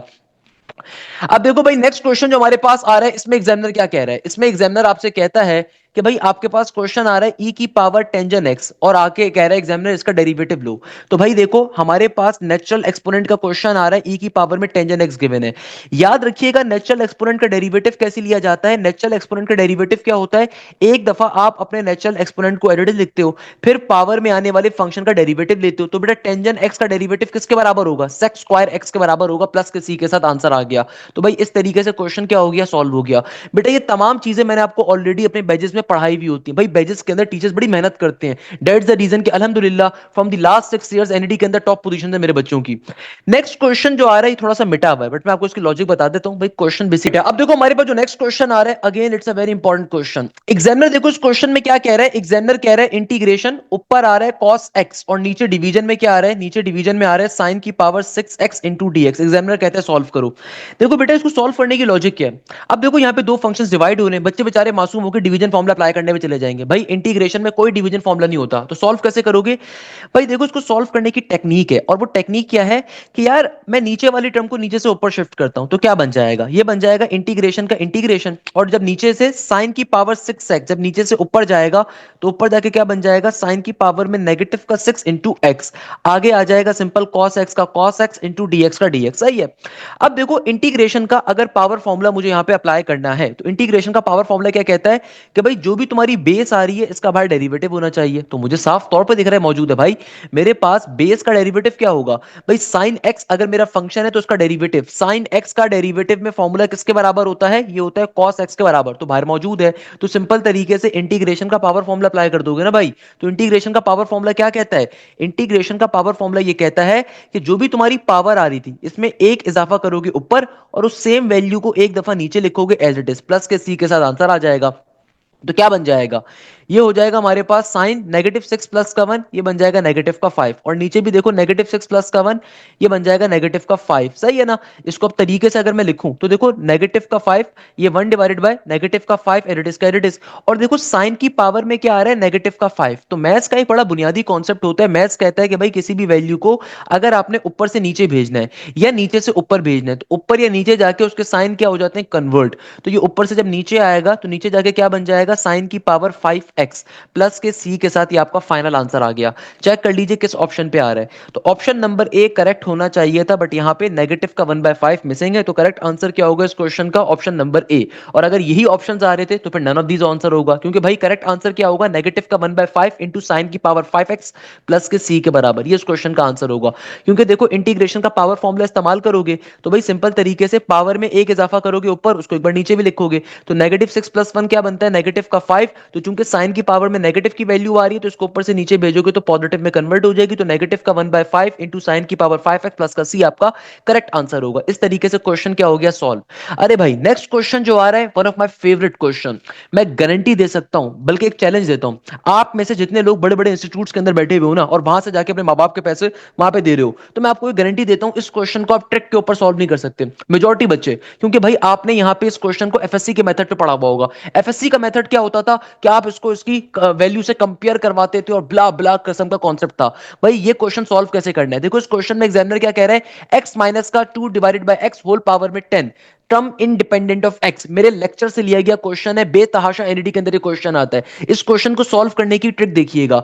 देखो कभी भी अगर आपके पास रिक्वायर्ड पावर ऑफ एक्स का क्वेश्चन आता है, कभी भी आपके पास रिक्वायर्ड पावर ऑफ एक्स का क्वेश्चन आता है, जैसे कि यहां पे एग्जामिनर क्या कह रहा है, टर्म इंडिपेंडेंट ऑफ एक्स।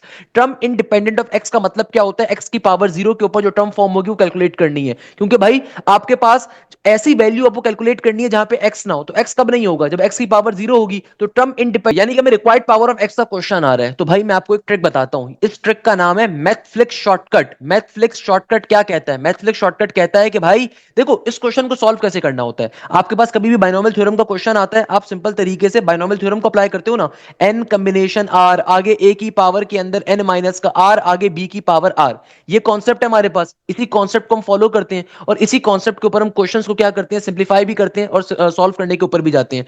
अब देखो यहां पे जो क्वेश्चन आ रहा है, एग्जामिनर क्या कह रहा है, एन कॉम्बिनेशन आर, तो मेरे पास एन किसके बराबर है, देखो आपके पास यहां पे सारी वैल्यूज मौजूद हैं। एन का मतलब होता है आपकी बाइनोमियल टर्म की पावर, तो एन को बेटा ए किसको कहते हैं, ए कहते हैं हम लोग फर्स्ट टर्म को, और बी किसको कहते हैं, बी हम कहते हैं सेकंड टर्म को। अब मसला क्या होता है, मसला होता है आर का। अब बच्चों को मालूम नहीं होता आर कैसे निकालना है, अक्सर बच्चे यहां पे अपने इंटर का एफएससी का मेथड अप्लाई करने पे चले जाएंगे। अरे भाई इतना मुश्किल काम नहीं करना, अगर मुझसे तालीम हासिल कर रहे हो एक शॉर्टकट सिखाता हूं। भाई शॉर्टकट क्या है, शॉर्टकट ये कि देखो कभी भी अगर आपको रिक्वायर्ड पावर ऑफ एक्स का क्वेश्चन आ रहा है, आपको आर की वैल्यू निकालनी है, तो आर की वैल्यू निकालने का शॉर्टकट क्या होता है, सिंपल तरीके से आप हमेशा इस शॉर्टकट को फॉलो करोगे। इस शॉर्टकट के अंदर यहां पे लिखोगे एन, फिर आगे पी, फिर आगे माइनस का एम, नीचे डिवीजन के अंदर पी प्लस का क्यू। यहां पे एन का मतलब क्या है, एन आपकी जो आपकी बाइनोमियल टर्म की पावर है वो एन होता है। अब देखो पी किसे कहते हैं, आपकी जो भी फर्स्ट टर्म आ रही है, आपका जो भी आपकी जो फर्स्ट टर्म के अंदर वेरिएबल आ रहा है उसकी पावर को हम पी कहते हैं। पी किसको कहते हैं, फर्स्ट टर्म में जो वेरिएबल आ रहा है उसकी पावर को पी कहते हैं। क्यू किसको कहते हैं, सेकंड टर्म में जो आपका वेरिएबल आ रहा है, सेकंड टर्म में जो आपका वेरिएबल आ रहा है उसकी पावर को क्यू कहते हैं। एम क्या होता है, जो भी आपकी रिक्वायर्ड पावर ऑफ एक्स है ना, जो भी आपकी रिक्वायर्ड पावर ऑफ एक्स है उसको हम लोग एम कहते हैं। तो एम किसके बराबर होगा इस केस में, 0 के। जरा गौर से बात समझिएगा, मैंने क्या बताया, इस शॉर्टकट को हमेशा इस्तेमाल करोगे कभी भी रिक्वायर्ड पावर ऑफ एक्स का क्वेश्चन आ जाए। एन किसको कहते हैं, जो भी बाइनोमियल टर्म की वैल्यू है, बाइनोमियल टर्म की जो पावर आ रही है वो एन के बराबर है। पी का मतलब होता है फर्स्ट टर्म में जो वेरिएबल आ रहा है उसकी पावर, तो इस केस के अंदर फर्स्ट टर्म में वेरिएबल एक्स आ रहा है तो एक्स की पावर 1 है, फिर माइनस का साइन। एम किसके बराबर होता m बराबर होता है रिक्वायर्ड पावर ऑफ x के, तो रिक्वायर्ड पावर ऑफ x यहाँ पे क्या है, क्योंकि टर्म इंडिपेंडेंट ऑफ x का क्वेश्चन है, तो x की पावर जीरो के ऊपर मुझे क्वेश्चन सॉल्व करना है, तो required power of x zero के बराबर है। p किसके बराबर है, अगेन फर्स्ट टर्म के वेरिएबल की पावर 1 के। q किसके बराबर है, सेकंड टर्म के वेरिएबल की पावर जो कि 1 के बराबर है। तो अगर मैं इसको सिंप्लीफाई करता हूं तो ऊपर आ जाएगा 10 और नीचे 1 प्लस का 1 ये आ जाएगा 2 के बराबर। तो 10 डिवाइडेड बाय 2 किसके बराबर आ जाएगा, 5 के बराबर। तो आपके पास r की वैल्यू क्या आ गई, 5 के बराबर विद इन सेकंड्स के ऊपर। अगर एफएससी के मेथड पे सॉल्व कर रहे होगे ना तो आपके पास कम से कम 2 मिनट लगेंगे r की वैल्यू निकालने में। तो इस शॉर्टकट के ऊपर विद इन सेकंड पे सॉल्व होता है। पूछिएगा अपने दोस्तों से, अगर किसी कोचिंग में बैठे हुए उन्होंने शॉर्टकट सिखाई थी, नहीं सिखाई होगी, पहले बता रहा हूं, सही है ना। तो भाई अब देखो सॉल्व कैसे करोगे, सिंपल तरीके से n की जगह पे 10 आ गया, कॉम्बिनेशन का कॉम्बिनेशन, आर की जगह पे 5 आ जाएगा। ए किसके बराबर है, ए बराबर है एक्स के पावर के अंदर एन माइनस का आर, यानी कि 10 माइनस का आपके पास आर आ जाएगा, आर बराबर है 5 के। बी किसके बराबर है, बी बराबर है नेगेटिव के 2 डिवाइडेड बाय एक्स के, और पावर में आ जाएगा सिंपल 5 का 5, सही है। इसको सिंप्लीफाई कर लीजिए। 10 कॉम्बिनेशन 5 क्या होता है, 10 कॉम्बिनेशन 5 का मतलब है 10 फैक्टोरियल, 10 में से 5 जाएंगे, 5 factorial into 5 factorial. Simplify further करवाओगे तो क्या बन जाएगा, 10 इंटू 9। आपको कैलकुलेटर अलाउ है तो यहाँ पे आप कैलकुलेटर का भी इस्तेमाल कर सकते हो। अदरवाइज फास्ट साइड पे जब भी क्वेश्चन आता है तो हम फिर इस तरीके से उसको एक्सपेंड करवाते हैं। तो नीचे वाला एक 5 फैक्टोरियल से कट जाएगा। 5 फैक्टोरियल की अपनी वैल्यू होती है 120 के बराबर। तो भैया 10 से एक जीरो कट गया, 6 1 जार 6 होता है, 6 2 जार 12 होता है, 2 4 जार 8 होता है। हम सबको ये बात मालूम है कि दुनिया के अंदर 7 9 जार होता है 63 के बराबर। फिर सिंपल 63 को 4 से मल्टीप्लाई करवा दीजिए तो क्या बन जाएगा, 4 3 जार 12 का 2 और 1 कैरी, 4 6 जार 24 और 1, ये बन जाएगा 25 के बराबर, ये बन गया 252 के बराबर। तो यानी कि मेरे पास 10 कॉम्बिनेशन 5 की वैल्यू आ गई 252 के बराबर। भाई मेरी मैथ्स पे जाने की जरूरत नहीं है, आपको कैलकुलेटर अलाओ, इसको कैलकुलेटर पे डायरेक्टली सॉल्व कर सकते हो। 10 कॉम्बिनेशन 5 एक्स की पावर में क्या बचेगा, 10 में से 5 गए 5 बचेगा।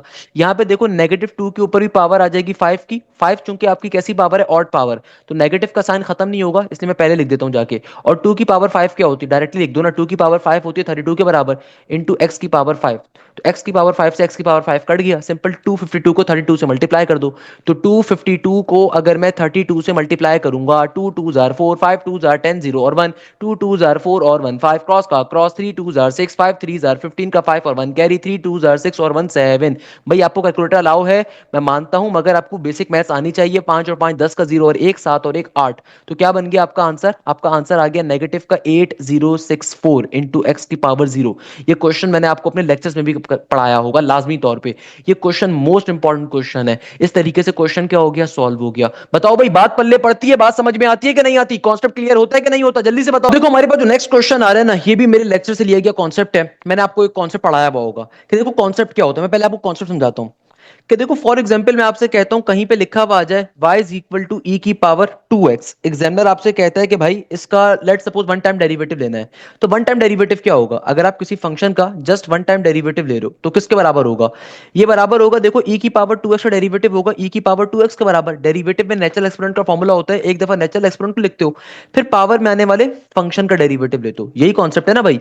अगर मैं आपसे कहता हूं इसका 2 टाइम्स डेरिवेटिव लेना है तो 2 टाइम डेरिवेटिव क्या होगा, यानी कि ओरिजिनल फंक्शन का 2 टाइम डेरिवेटिव क्या होगा। देखो एक दफा डेरिवेटिव आपने ऑलरेडी, अब देखो बेटा अगर मैं आपसे कहता हूं कि इसी फंक्शन का आपने 2 दफा डेरिवेटिव लेना है, यानी कि ओरिजिनल फंक्शन का आपने क्या करना है, 2 दफा डेरिवेटिव लेना है, तो देखो एक दफा डेरिवेटिव ऑलरेडी ले चुके हो, तो भाई इसका एक और दफा डेरिवेटिव लेना है। तो 2 को मैंने पहले लिख दिया, 2 कांस्टेंट है, e की पावर 2x का अगेन डेरिवेटिव क्या होगा, ये होगा e की पावर 2x, और फिर 2x का डेरिवेटिव होगा 2 के बराबर। यानी कि मैं क्या कह सकता हूं, क्या बन गया, ये बन गया 2 का स्क्वायर इंटू e की पावर 2x। बात समझ रहे हो।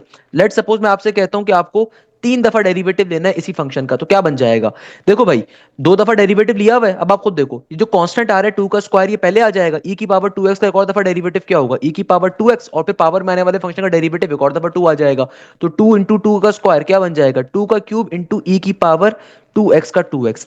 यानी कि इससे हमें पता क्या चलता है, फॉर एग्जाम्पल अगर मैं आपसे कहता हूं इसका 7 टाइम डेरिवेटिव लेना है तो इसका 7 टाइम डेरिवेटिव क्या होगा, इसका 7 टाइम डेरिवेटिव। अब देखो लॉजिक को समझो, आपके पास कभी भी नेचुरल एक्सपोनेंट अगर डेरिवेटिव में आ रहा हो, सही है ना, और उसके साथ पावर के अंदर कोई भी फंक्शन के साथ कोई नंबर आ रहा है, तो भाई अगर आपको उसका मल्टीपल टाइम्स डेरिवेटिव लेना है तो लॉजिक को पिक करो। लॉजिक क्या होती है कि भाई जितनी दफा भी आपको डेरिवेटिव लेने को कहा जा रहा है ना, उस नंबर के ऊपर उतनी पावर आ जाएगी। अगर आपसे y ट्रिपल टाइम डेरिवेटिव मांगा हुआ था। देखो पावर में क्या आ गया, 3 आ गया, और एक दफा आपने अपने ओरिजिनल फंक्शन को एरर लिख दिया। अब देखो अगर मुझे 7 टाइम डेरिवेटिव लेना है, अगर मुझे 7 टाइम डेरिवेटिव लेना है अपने ओरिजिनल फंक्शन का, तो आंसर क्या होगा, 2 की पावर 7 इंटू ई की पावर 2x। आप चेक करना चाहो, आप 7 दफा डेरिवेटिव लेके चेक कर लो, यही आंसर आएगा।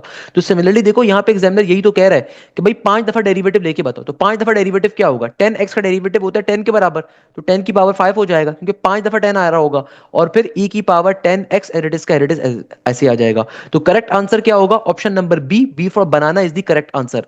लेट सपोज कहीं पे लिखा हुआ आ जाए e की पावर 20x, इसका एग्जामिनर कह रहा है 10 टाइम डेरिवेटिव क्या होगा, तो 10 टाइम डेरिवेटिव क्या होगा, 20 की पावर में 10 इंटू ई की पावर 20x, ये इसका आंसर होगा। क्या मुश्किल बात है इसमें भाई, क्या चिंता की बात है।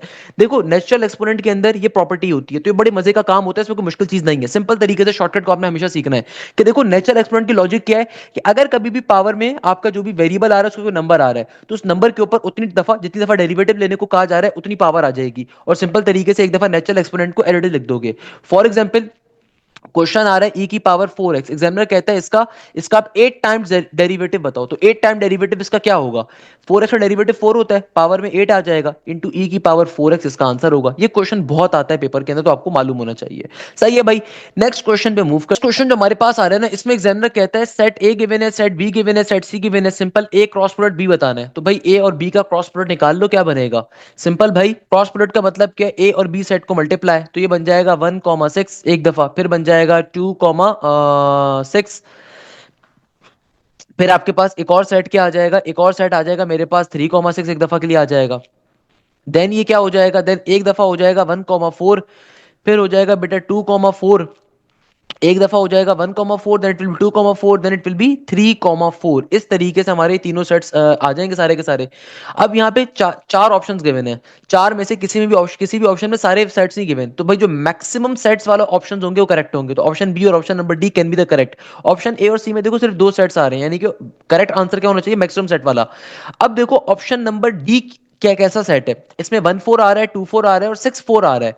मुझे साफ तौर पे दिख रहा है ए बी क्रॉस प्रोडक्ट करने पे कहीं पे भी 6,4 नहीं मिला था, इसका मतलब ये सेट गलत है। तो करेक्ट आंसर आपके पास इवेंचुअली सिर्फ और सिर्फ ऑप्शन नंबर बी बच रहा है। सही है ना, ऑप्शन नंबर बी खाली यहाँ पे मोस्ट प्रोबेबल करेक्ट आंसर आ रहा है। तो नेक्स्ट क्वेश्चन आ रहा है, क्या कह रहा है एग्जामिनर, कहता है कोफिशिएंट ऑफ x की power 10 in the expression of 1 minus x divided by 2 whole power 12।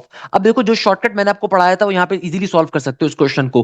भाई देखो इस क्वेश्चन में अगेन क्या कह रहा है एग्जामिनर, कोफिशिएंट बताओ x की पावर 10 का, यानी कि रिक्वायर्ड पावर ऑफ x का क्वेश्चन आ रहा है मेरे बेटे। तो देखो सॉल्व कैसे करोगे, मैंने आपको इसकी ट्रिक बताई है। अब देखो इस क्वेश्चन में आपके पास टर्म क्या आ रही है, ये आ रहा है 1 माइनस का x डिवाइडेड बाई 2 और होल पावर में आ रहा है 12। तो यहाँ पे देखो आपके पास n किसके बराबर है, 12 के। a का मतलब क्या होता है, a कहते हैं आप जो भी आपकी फर्स्ट टर्म आ रही है वो a होता है, जो आपकी सेकंड टर्म आ रही है वो आपका b होता है। अब देखो इस क्वेश्चन की लॉजिक क्या है, मैंने आपको क्या शॉर्टकट बताया था, कभी भी रिक्वायर्ड पावर ऑफ x का क्वेश्चन आ जाए आपने सिंपल इस शॉर्टकट का इस्तेमाल करना है, it is r is equal to np minus का m divided by p plus का q। इस शॉर्टकट का हमेशा इस्तेमाल करोगे, ये ट्रिक मोस्ट इंपॉर्टेंट ट्रिक है बेटा। अब देखो यहाँ पे n किसके बराबर है, इस क्वेश्चन में n बराबर है मेरे पास 12 के। p किसको कहते हैं, देखो मैंने क्या बताया था, जो भी आपके फर्स्ट टर्म का वेरिएबल होगा ना वो p के बराबर है। अब देखो यहाँ पे फर्स्ट टर्म में कोई वेरिएबल ही नहीं आ रहा, वेरिएबल कहते हैं x को y को, तो फर्स्ट टर्म में कोई वेरिएबल ही नहीं आ रहा, तो इसका मतलब p की वैल्यू बराबर होगी 0 के। m किसके बराबर होता है, जो भी रिक्वायर्ड पावर ऑफ x है ना, अगर आपको कोफिशिएंट निकालना है x की पावर 10 का, तो रिक्वायर्ड पावर ऑफ x क्या है, 10 के बराबर, तो आपके पास m की वैल्यू क्या होगी, रिक्वायर्ड पावर ऑफ x जो कि बराबर है 10 के। नीचे डिवीजन में p प्लस का q, तो फर्स्ट टर्म का वेरिएबल किसके बराबर है, फर्स्ट टर्म में वेरिएबल एग्जिस्ट नहीं कर रहा, तो जाहिर सी बात है उसकी पावर क्या होगी, 0 के बराबर। फिर प्लस का साइन q, किसको कहते हैं, q कहते हैं सेकंड टर्म के वेरिएबल की पावर। तो यहां पे देखो सेकंड टर्म पे वेरिएबल x आ रहा है और x के ऊपर कोई भी पावर नहीं है, तो इसका मतलब उसकी पावर 1 होगी। सेकंड टर्म में वेरिएबल x एग्जिस्ट कर रहा है ना, इसका मतलब उसकी पावर क्या है, 1 के बराबर। तो इसको सिंपलीफाई करवाओगे, 12 इंटू 0 खत्म हो गया, तो यहां पे बचेगा माइनस का 10। हमेशा याद रखिएगा r की वैल्यू पॉजिटिव में होती है, तो हम यहां पे क्या कंसीडर करेंगे, r की वैल्यू प्लस का 10 कंसीडर कर लेंगे। अब इसको सिंपलीफाई करते हैं। अब देखो सिंपल यहां पे आप बाइनोमियल थ्योरम का फॉर्मूला अप्लाई करोगे, तो टी आर प्लस 1 10 प्लस का 1 11 बन जाएगा। फॉर्मूला क्या होता है, n कॉम्बिनेशन r, n बराबर है 12 के, कॉम्बिनेशन का कॉम्बिनेशन r बराबर है 10 के। a की वैल्यू बराबर है किसके, 1 के, पावर में क्या आ जाएगा, पावर में आ जाएगा 12 माइनस का 10 यानी कि n माइनस का r। और b किसके बराबर है, b बराबर है नेगेटिव का x डिवाइडेड बाय 2 के, पावर में क्या आ जाएगा r यानी कि 10। 12 कॉम्बिनेशन 10 क्या होता है, देखो 12 कॉम्बिनेशन 10 किसके बराबर होता है, ये बराबर होता है 12 फैक्टोरियल। नीचे डिवीजन में 12 में से 10 को निकालोगे 2 फैक्टोरियल बचेगा, इंटू 10 फैक्टोरियल। तो भाई 12 फैक्टोरियल को एक्सपेंड करवा दोगे तो क्या बन जाएगा, 12 फैक्टोरियल को अगर आप एक्सपेंड करवाओगे तो ये बन जाएगा 12 इंटू 11 इंटू 10, 10 फैक्टोरियल से नीचे वाला 10 फैक्टोरियल कट जाएगा, तो हमारे पास 2 बचेगा, 2 1 जा 2 होता है, 2 6 जा 12 होता है, तो 6 इंटू 11 क्या आ जाएगा, 66 के बराबर। 1 के ऊपर कोई भी पावर आ रही हो, 1 को कोई फर्क ही नहीं पड़ता। नेगेटिव का x, अब देखो बाहर पावर क्या आ रही है 10, तो 10 ये नेगेटिव के साइन को क्या करेगा, पॉजिटिव में कन्वर्ट कर देगा। 10 की ये प्रॉपर्टी है, इवन नंबर है, इवन नंबर नेगेटिव साइन खा जाएगा, तो ये बन जाएगा x की पावर 10, और नीचे क्या आ जाएगा 2 की पावर 10, 2 की पावर 10 किसके बराबर होता है, भाई कैलकुलेटर का इस्तेमाल नहीं करना, 1 से स्टार्ट करता हूं 2 के टेबल से, 2 3 जार 6 होता है, 2 3 जार क्या होता है 6 होता है, फिर 2 के टेबल में 1024 कहां पर आएगा, 2 5 जार 10, 2 1 जार 2, 2 2 जार 4, तो मेरे पास ये क्या बन गई, मेरे पास टर्म 11 की वैल्यू क्या आ गई 33 का 33, नीचे डिवीजन में 512 इंटू एक्स की पावर 10, तो विद इन सेकंड्स में सॉल्व हो गया। मुझे बताओ भाई कौन कहता है कैलकुलेटर के बगैर मैथ्स नहीं होती है, भाई कौन सा आपका स्टूडेंट कहता था, कौन सा आपसे टीचर आपका कहता है कि भाई कैलकुलेटर के बगैर मैथ्स नहीं कर सकते, कोई मुश्किल मैथ्स होती है, भाई मुझसे अगर तालीम हासिल करो तो यकीन मानो आपको किसी ट्यूशन वाले बाजे के पास जाने की जरूरत नहीं पड़ेगी। I can guarantee you one thing, सारी ट्रिक्स आपको बैचेस में पढ़ाई जाती हैं, सारी ट्रिक्स आपको लाइव क्लास में पढ़ाई जाती हैं। तो सिंपल तरीके से आपका आंसर क्या आ गया, 33 डिवाइडेड बाय 512 इंटू एक्स की पावर 10। इस तरीके से फाइनली हमारा क्वेश्चन क्या हो गया, सॉल्व हो गया। इस तरीके से फाइनली हमारा कॉन्सेप्ट क्या हो गया, सॉल्व हो गया। हमारे पास हमारे क्वेश्चन का फाइनली क्या चीज आ गई, हमारा फाइनल आंसर आ गया, that is 33 divided by 512 into x की पावर 10। तो एग्जामिनर ने कोफिशिएंट पूछा हुआ था, तो एक्स की पावर 10 का कोफिशिएंट किसके बराबर है, ये बराबर है 33 डिवाइडेड बाय 512 के। क्वेश्चन हमारा सॉल्व हो गया। Next question is also a very interesting question. Examiner कह रहा है इक्वेशन ऑफ टेंजेंट बताओ।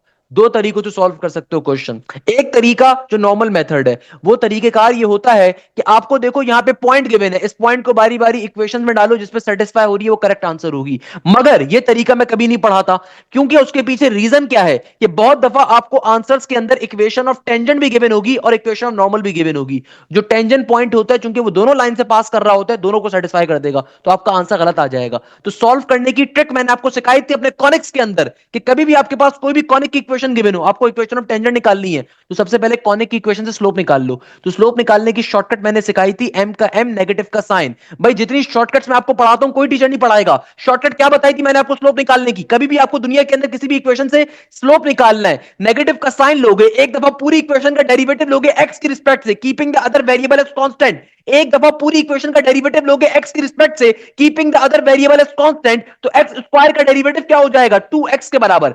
वाई स्क्वायर का डेरिवेटिव हो जाएगा 0 के बराबर, 4x का डेरिवेटिव होगा 4 के बराबर, प्लस के 2y का डेरिवेटिव होगा 0, प्लस के 1 का डेरिवेटिव होगा 0, क्योंकि हमने अभी पूरी इक्वेशन का डेरिवेटिव लिया है x की रिस्पेक्ट से, keeping the other variable as constant. अब एक दफा डिवीजन के अंदर y की रिस्पेक्ट से डेरिवेटिव लोगे, keeping the other variable as constant, तो y की रिस्पेक्ट से जब मैं डेरिवेटिव लूंगा तो बेटा क्या बन जाएगा, x स्क्वायर का डेरिवेटिव 0, y स्क्वायर का डेरिवेटिव आ जाएगा 2y के बराबर, और मेरे पास 4x का डेरिवेटिव हो जाएगा 0, प्लस के 2y का डेरिवेटिव आएगा 2 के बराबर, और प्लस के 1 का डेरिवेटिव हो जाएगा 0। सिंपलीफाई फॉर्म में अगर मैं लिखूं तो बन गया नेगेटिव का नेगेटिव, ऊपर आ रहा है मेरे पास 2x प्लस का 4, नीचे डिवीजन में आ रहा है सिंपल तरीके से 2y प्लस का 2। तो बेटा देखो अब फाइनली पॉइंट को डालोगे, देखो ये आपने क्या काम करा, इस शॉर्टकट को समझो, ये मोस्ट इंपॉर्टेंट ट्रिक होती है बेटा, ये ट्रिक जिंदगी में बहुत काम आएगी। कभी भी किसी भी आपको इक्वेशन से स्लोप निकालना है, d y by d x निकालना है, तो स्लोप निकालने की ट्रिक क्या होती है, नेगेटिव का साइन रखोगे शॉर्टकट का, एक दफा इस पूरी इक्वेशन का डेरिवेटिव लो एक्स की रिस्पेक्ट से, keeping the other variable as constant. Other variable का मतलब है जो y आ रहा है या z आ रहा है वह एज अ कांस्टेंट ट्रीट होंगे, और कांस्टेंट का डेरिवेटिव 0 होता है, तो भाई सिंपल तरीके से x का डेरिवेटिव 2x हो गया, 4x का डेरिवेटिव 4 हो गया, बाकी जितनी टर्म्स आ रही थी उनका डेरिवेटिव 0 हो गया। अब डिवीजन में जाओगे, और डिवीजन में जाने के बाद अब की बारी में y के रिस्पेक्ट से डेरिवेटिव लोगे, और डिवीजन में जाने के बाद y की रिस्पेक्ट से डेरिवेटिव लोगे, और जो अदर वेरिएबल है उसको एज अ कांस्टेंट ट्रीट करोगे, जो अदर वेरिएबल आ रहा है उसको एज अ क्या ट्रीट करोगे, कांस्टेंट ट्रीट करोगे, और सिंपलीफाई करवाओगे। तो अब की बारी में y के रिस्पेक्ट से जब डेरिवेटिव ले रहे हो तो x as a constant treat होगा, और जहां जहां x आ रहा है तो उसका डेरिवेटिव क्या हो जाएगा, जहां जहां x आ रहा है उसका डेरिवेटिव 0 हो जाएगा। सिंपलीफाइड करवा दो इसको, फर्दर सिंपलीफाई करवाओगे तो क्या बन गया, 2x plus 4 divided by 2y plus का 2। आपको क्वेश्चन में देखो पॉइंट गिवन है, तो ये जो पॉइंट है ये आपका x है, ये आपका y है, तो जहां जहां आपके पास x और y आ रहा है उसको प्लॉट अप करवा दो, तो क्या बन जाएगा, ये हो जाएगा 2 का 2 x की जगह पे 3 आ जाएगा, प्लस का 4 नीचे डिवीजन में 2 का 2, y की जगह पे क्या आ जाएगा 1 आ जाएगा, सही है ना, प्लस का 2, तो क्या बन गया 3 2 जार 6, 6 प्लस का 4, ऊपर आ जाएगा मेरे पास 10 का 10, और नीचे देखो 2 1 जार 2 और 2 प्लस का 2 4 आ जाएगा, तो ये हो जाएगा 2 5 जार 10 एंड 2 2 जार 4, यानी कि मेरे पास स्लोप की वैल्यू क्या आ जाएगी नेगेटिव के 5/2 के बराबर। यानी कि देखो बेटा मेरे पास स्लोप की वैल्यू क्या आ जाएगी सिंपल तरीके से नेगेटिव के 5/2 के बराबर। यानी कि बहुत दफा पेपर के अंदर देखो आपसे स्लोप भी मांग लिया जाता है, सिंपल स्लोप, तो स्लोप क्या आ गया मेरे पास नेगेटिव का 5/2, स्लोप की वैल्यू क्या आ गई नेगेटिव का 5/2, सही है ना। अब इसको फर्दर सिंप्लीफाई कर दो, कैसे कि आपको स्लोप आ गया, क्वेश्चन में पॉइंट आपको गिवन था 3,1 का, तो सिंप्लीफाई कैसे करोगे, दुनिया में अगर आपको कभी भी टेंजेंट लाइन की इक्वेशन बनानी है, किसी भी लाइन की इक्वेशन क्रिएट करनी है, तो इक्वेशन बनाने का फॉर्मूला क्या होता है, y माइनस का y1 इक्वल टू के बाद स्लोप आगे आ जाता है x माइनस का x1, तो y माइनस का y1, तो ये आपका x1 आ गया, ये आपका y1 आ गया, तो y1 बराबर है 1 के, फिर स्लोप की वैल्यू क्या है नेगेटिव का 5/2, आगे आ जाएगा x माइनस का x1, आगे फर्दर सिंप्लीफाई जब करोगे तो आपने m के अंदर m की वैल्यू को डाल दिया, फिर आगे आ रहा है x माइनस का x1, x1 किसके बराबर है 3 के, अब देखो 2 यहाँ पे डिवाइड हो रहा है, वहां पे जाके मल्टीप्लाई हो जाएगा, तो ये बन जाएगा 2y माइनस का 2 इक्वल टू के बाद नेगेटिव का 5 जाके दोनों टर्म से मल्टीप्लाई होगा, तो ये बन जाएगा नेगेटिव का 5x और नेगेटिव नेगेटिव प्लस का 5 3 इज 15, तमाम की तमाम वैल्यूज को आपने एक साइड पे शिफ्ट कर देना है, तो ये आ जाएगा प्लस का 5x, आगे आ जाएगा प्लस का 2y, प्लस का 15 जब यहां पर आएगा तो क्या बन जाएगा माइनस का 15, और माइनस का 2 और माइनस का 15 क्या हो जाएगा माइनस का 17 इक्वल टू 0, तो ये आपके पास आपकी करेक्ट इक्वेशन होगी 5x प्लस का 2y माइनस का 17 इक्वल टू 0। तो भाई देखो जो बच्चे इस मेथड को नहीं समझते ना, उनका सबसे बड़ा नुकसान क्या होता है कि यहाँ पे देखो आपको सारे के सारे ऑप्शन ही गलत गिवन थे, तो यानी कि अगर आप बैठ के ऑप्शंस को डाल रहे होगे ना, तो सारे के सारे ऑप्शन ही गलत आ रहे हैं, अब क्या कर लोगे, तो करेक्ट आंसर क्या होगा नन ऑफ दीज के बराबर, क्योंकि कोई भी ऑप्शन सेटिस्फाई नहीं कर रहा। देखो लॉजिक को समझो, अक्सर मैं देखता हूं इंस्टीट्यूट्स के अंदर भी ये गलत कॉन्सेप्ट पढ़ाया जाता है कि भाई टेंजेंट लाइन या नॉर्मल लाइन अगर कैलकुलेट करनी है तो पॉइंट को उठा के इक्वेशन में डाल दो आंसर आ जाएगा। भाई ये इंतहाई गलत लॉजिक होती है, रिमेंबर दिस थिंग, ये इंतहाई गलत लॉजिक होती है। इक्वेशन क्या आ गई 5x प्लस 2y माइनस का 17 इक्वल टू 0। अब मैं यहां पे आपको एक चीज बताता हूं, एक बड़ी मोस्ट इंपॉर्टेंट बात यहां पे, अक्सर मैं देखता हूं इंस्टीट्यूट्स के अंदर भी, अक्सर मैं देखता हूं बच्चों को भी, वो क्या करते हैं वो इस पर्टिकुलर कॉन्सेप्ट को समझते नहीं है, उनके जहनों में गलत कॉन्सेप्ट होता है कि सर वो इक्वेशन ऑफ टेंजेंट निकालनी होगी, इक्वेशन ऑफ नॉर्मल निकालनी होगी, तो पॉइंट गिवन होगा, पॉइंट को डाल के चेक कर लेंगे। तो बेटा देखो आप जरा इस क्वेश्चन की खास बात देखिएगा, आपका पॉइंट है 3,1 का, ये पॉइंट सेटिस्फाई कर रहा है ऑप्शन नंबर ए पे, मगर करेक्ट आंसर क्या है नन ऑफ दीस। तो देखो जरा गौर से बात समझो, अगर आप पॉइंट 3,1 डालते हो ना चारों इन चारों ऑप्शंस के अंदर, तो जरा गौर से देखो 3,1 का पॉइंट ऑप्शन नंबर ए को क्या कर देगा सेटिस्फाई कर देगा, तो अक्सर बच्चों को लगेगा ऑप्शन नंबर ए करेक्ट है, हालांकि ऑप्शन नंबर ए करेक्ट, आपके पास टेंजेंट लाइन की इक्वेशन नहीं है भाई, इक्वेशन ऑफ टेंजेंट के अंदर जो स्लोप होता है और जो कॉनिक का स्लोप होता है वो सेम होना चाहिए, ये बेसिक कंडीशन होती है टेंजेंट लाइन की। अक्सर बच्चे देखेंगे उनको ये मेथड ही नहीं पता होगा, उनको उनके इंस्टीट्यूट्स में गलत पढ़ाया जाता है, अक्सर बच्चे देखेंगे कि भाई सिंपल तरीके से हमारे पास जो पॉइंट है वो पॉइंट लाइन को सेटिस्फाई कर रहा है तो डाल देंगे, भाई ये जस्ट एक इंटरसेक्टिंग लाइन भी हो सकती है, जस्ट एक इंटरसेक्टिंग लाइन जो कि इस पॉइंट को टच करते हुए जा रही है, ये आपके पास पर्टिकुलरली आपके नॉर्मल की इक्वेशन भी हो सकती है, कुछ भी हो सकती है। कहने का मकसद क्या है कि भाई एक पॉइंट अगर एक लाइन को इंटरसेक्ट करते हुए जा रहे हैं तो वो इंटरसेक्टिंग लाइन होता है। टेंजेंट लाइन की कंडीशन ये होती है कि टेंजेंट लाइन का जो स्लोप होता है और कॉनिक का स्लोप हमेशा सिमिलर होना चाहिए, तो इसीलिए आपको ये क्वेश्चन हमेशा ओरिजिनल मेथड से करना आना चाहिए, ओरिजिनल मेथड से आपके पास हमेशा करेक्ट आंसर आएगा। तो आप खुद देखो इस क्वेश्चन के अंदर जब आपने सॉल्व किया आपके पास तीन ऑप्शन थे इक्वेशन के, एक नन ऑफ दीज का था, तो ये जो पॉइंट है ये पॉइंट बेटा इस इक्वेशन को सेटिस्फाई कर रहा है, क्या कर रहा है इस इक्वेशन को सेटिस्फाई कर रहा है, तो अक्सर बच्चों को लगेगा ऑप्शन नंबर ए करेक्ट है, हालांकि ऑप्शन नंबर ए करेक्ट नहीं होगा, करेक्ट आंसर इसका क्या होगा नन ऑफ दीज, क्योंकि बेटा आपका जो स्लोप आया वो नेगेटिव 5/2 का बना है और आपके पास इस इक्वेशन का स्लोप नेगेटिव 5/2 नहीं बन रहा, और अगर आप इस इक्वेशन का स्लोप निकालोगे वो कभी भी कॉनिक के स्लोप से मैच नहीं करेगा, दैट्स द रीजन कि ये टेंजेंट लाइन की इक्वेशन कभी भी नहीं फॉर्म हो सकती। क्लियर है बेटा, इस चीज को ध्यान में रखिए। देखो नेक्स्ट क्वेश्चन में एग्जामिनर मुझसे क्या कह रहा है, नेक्स्ट क्वेश्चन में एग्जामिनर कहता है कि भाई तुम्हारे पास डिस्टेंस गिवन है, पहले चीज का डिस्टेंस s1 गिवन है 3t² प्लस का 5 और s2 गिवन है 3t² प्लस का 6, तो एग्जामिनर कह रहा है v1 माइनस का v2 क्या होगा। देखो बेटा हमेशा याद रखिएगा कभी भी दुनिया के अंदर अगर आप डिस्टेंस का वन टाइम डेरिवेटिव लेते हो तो ये आपके पास किसके बराबर होता है वेलोसिटी के, डिस्टेंस का वन टाइम डेरिवेटिव क्या होता है वेलोसिटी के बराबर, तो भाई यहां पे भी मैं यही काम करूंगा। तो मेरे पास देखो डिस्टेंस क्या गिवन है, ये s1 गिवन है ना, इसका मैं सिंपल तरीके से वन टाइम डेरिवेटिव ले लेता हूं s1 का, तो मुझे क्या मिल जाएगा v मिल जाएगा, तो इसका डेरिवेटिव लोगे टाइम की रिस्पेक्ट से तो क्या बन जाएगा 3t² का डेरिवेटिव आ जाएगा 6t के बराबर और 5 का डेरिवेटिव हो जाएगा 0 के बराबर। सिमिलरली बेटा देखो मेरे पास जो डिस्टेंस 2 आ रहा है मैं इसका भी डेरिवेटिव लूंगा टाइम के रिस्पेक्ट से, तो क्या बन जाएगा वेलोसिटी 2, तो क्या हो जाएगा थ्री टी स्क्वायर का डेरिवेटिव ये हो जाएगा 3 2 6 टी के बराबर, और प्लस के 6 का डेरिवेटिव क्या हो जाएगा 0 के बराबर। तो जाहिर सी बात है मेरे पास जो V1 की वैल्यू आई वो भी 60 आई, V2 की वैल्यू भी क्या आई 60 के बराबर। एग्जामिनर ने कहा था V1 माइनस का V2 बताओ, तो V1 में से V2 को माइनस कर दो, V1 की वैल्यू 60 है, V2 की वैल्यू भी 60 है, तो ये आंसर आ जाएगा 0 के बराबर। यानी कि वेलोसिटी 1 माइनस का वेलोसिटी 2 किसके बराबर होगा, सिंपली 0 के बराबर होगा। यानी कि वेलोसिटी 1 माइनस का वेलोसिटी 2 किसके बराबर होगा, सिंपल हमारे पास ये 0 के बराबर होगा। इस तरीके से हमारा क्वेश्चन क्या हो जाएगा, फाइनली सॉल्व हो जाएगा। That's the logic here. क्या मुश्किल बात है भाई इसमें, मुझे नहीं लगता कुछ मुश्किल आपको लगनी चाहिए। It's a very basic thing, simple तरीके से क्वेश्चन हमारा क्या हो गया, फाइनली सॉल्व हो गया। क्लियर है बेटा, बताओ भाई ये बात समझ में आती है, कॉन्सेप्ट क्लियर होता है, किसी बच्चे को इसमें कोई प्रॉब्लम की बात, कोई मसले की बात, कोई चिंता की बात, कोई मसला नहीं होना चाहिए इसमें भाई, बहुत सिंपल सा कॉन्सेप्ट है। याद रखिएगा, वेलोसिटी को हमेशा ध्यान में रखिएगा कि भाई डिस्टेंस का जब आप वन टाइम डेरिवेटिव लेते हैं आपको क्या मिलता है, वेलोसिटी मिलता है। और दुनिया में कभी भी वेलोसिटी का जब आप डेरिवेटिव लेते हैं तो आपको क्या मिलता है, एक्सेलरेशन मिलता है। आसान भाषा में हम ये कह सकते हैं कि डिस्टेंस का जो डबल डेरिवेटिव होता है, डिस्टेंस का डबल डेरिवेटिव बराबर होता है एक्सेलरेशन की। तीन फॉर्मूला ध्यान में रखिएगा हमेशा कि भाई डिस्टेंस का वन टाइम डेरिवेटिव वेलोसिटी है, वेलोसिटी का वन टाइम डेरिवेटिव एक्सेलरेशन है, या फिर डिस्टेंस का डबल डेरिवेटिव आपके पास एक्सेलरेशन के बराबर होता है। नेक्स्ट क्वेश्चन में एग्जामिनर कह रहा है 1 -2 6 7 is parallel to 1 -3 and 0 y, find y if points are lying on a straight line। अब देखो भाई इस क्वेश्चन की लॉजिक को समझो। एग्जामिनर कह रहा है कि आपके पास एक लाइन है, उस पे ये दो पॉइंट्स आ रहे हैं, और ये लाइन पैरेलल है एक और लाइन के जिसके ऊपर ये दो पॉइंट्स आ रहे हैं। तो भाई मैं कंसीडर करता हूं ये पहली वाली लाइन के दो पॉइंट्स हैं, मैं कंसीडर करता हूं ये दूसरी वाली लाइन के दो पॉइंट्स हैं।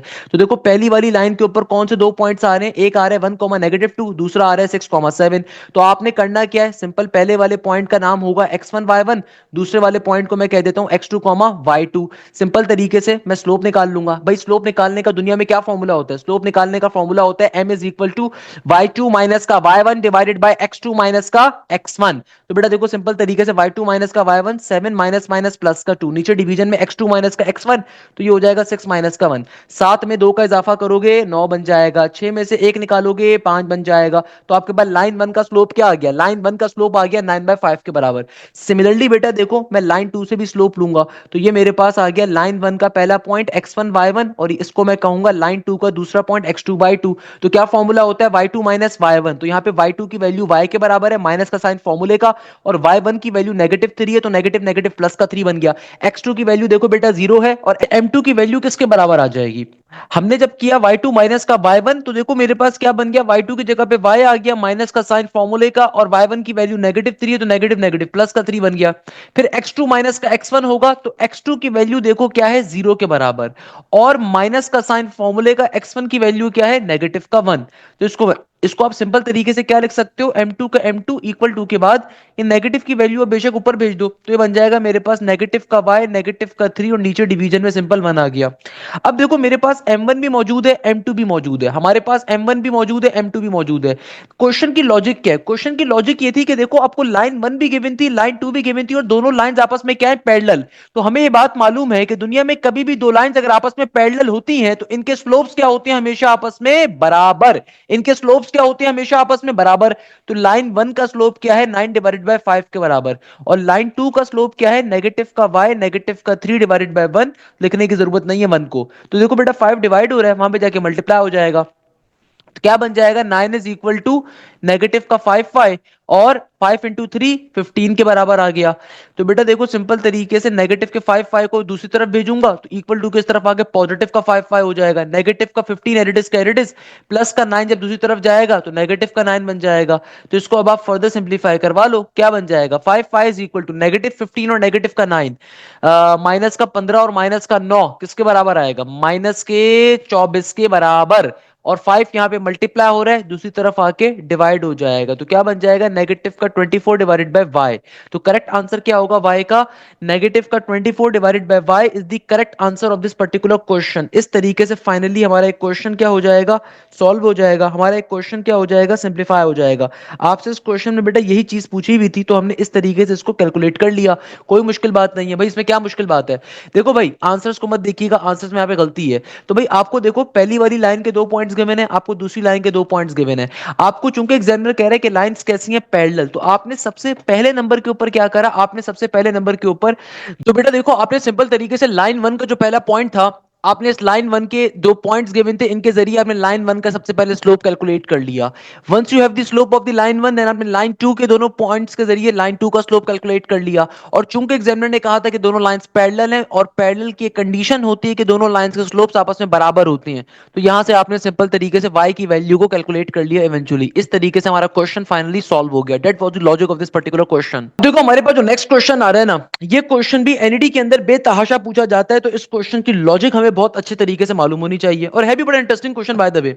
एग्जामिनर कहते हैं कि भाई तुम्हारे पास दो मैट्रिसेस आ रहे हैं, इन दोनों को पहले एड अप करवाओ। पहला क्या काम क्या कह रहा है, पहले इन दो मैट्रिक्स को ऐड करवाओ, फिर इक्वल टू के बाद तुम्हारे पास एक आइडेंटिटी मैट्रिक्स मौजूद है, तो मासूमियत से कहता है एक्स और वाई की वैल्यू क्या होगी।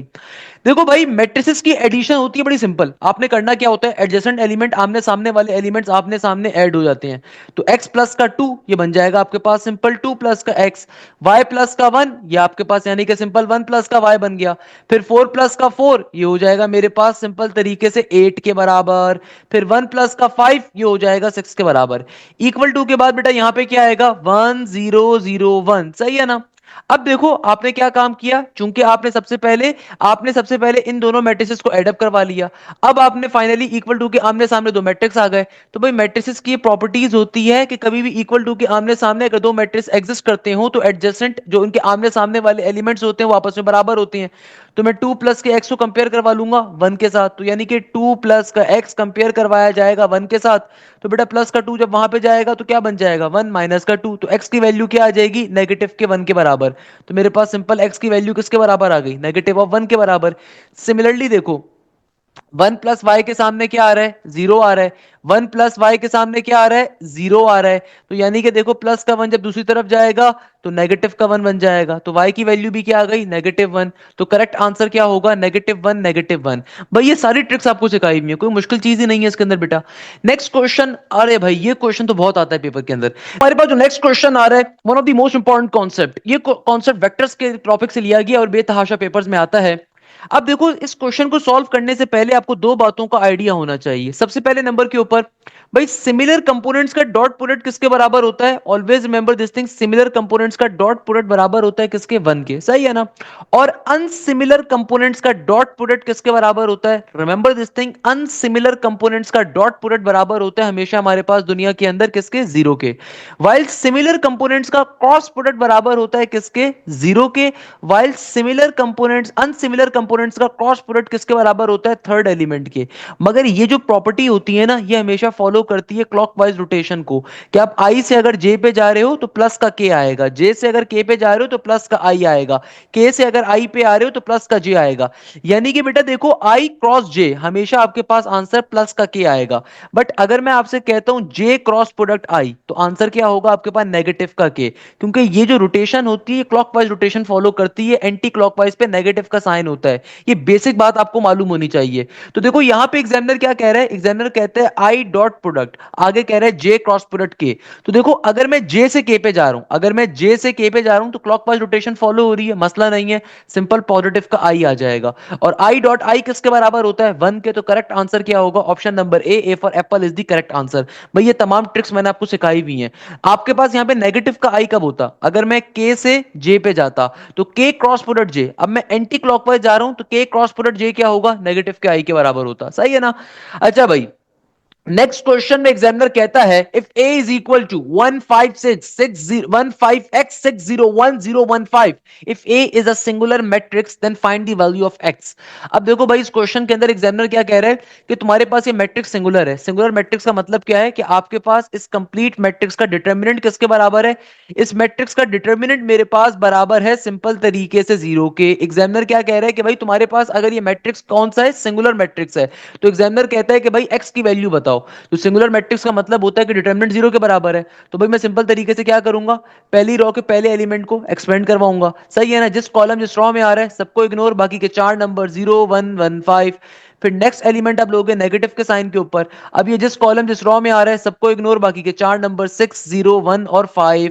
फिर नेक्स्ट वैल्यू प्लस के साइन के साथ, और जिस कॉलम जिस रो में आ रहा है सबको इग्नोर, बाकी के चार नंबर 6 0 0 और 1।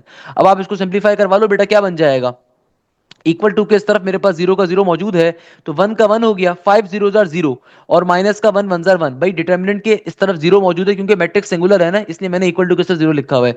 फिर आगे आ रहा है माइनस का फाइव, फाइव सिक्स जार होता है 30, माइनस का जीरो वन जार जीरो। फिर आगे आ गया प्लस का x, six one jar six होता है, माइनस का जीरो वन जार जीरो। अब इसको फर्दर सिंप्लीफाई करेंगे तो बेटा देखो क्या बन जाएगा, जीरो का जीरो इक्वल टू के बाद, सही है, जीरो माइनस का वन क्या हो जाएगा, नेगेटिव का वन, माइनस का फाइव एज इट इज, 30 में से जीरो माइनस करोगे 30 बचेगा। फिर सिंपल तरीके से x जाके 6 से मल्टीप्लाई होगा तो 6x आ जाएगा। इसको आप फर्दर सिंप्लीफाई कर लो तो क्या बन गया, ये बन गया भैया नेगेटिव का वन और नेगेटिव फाइव, 30 जार।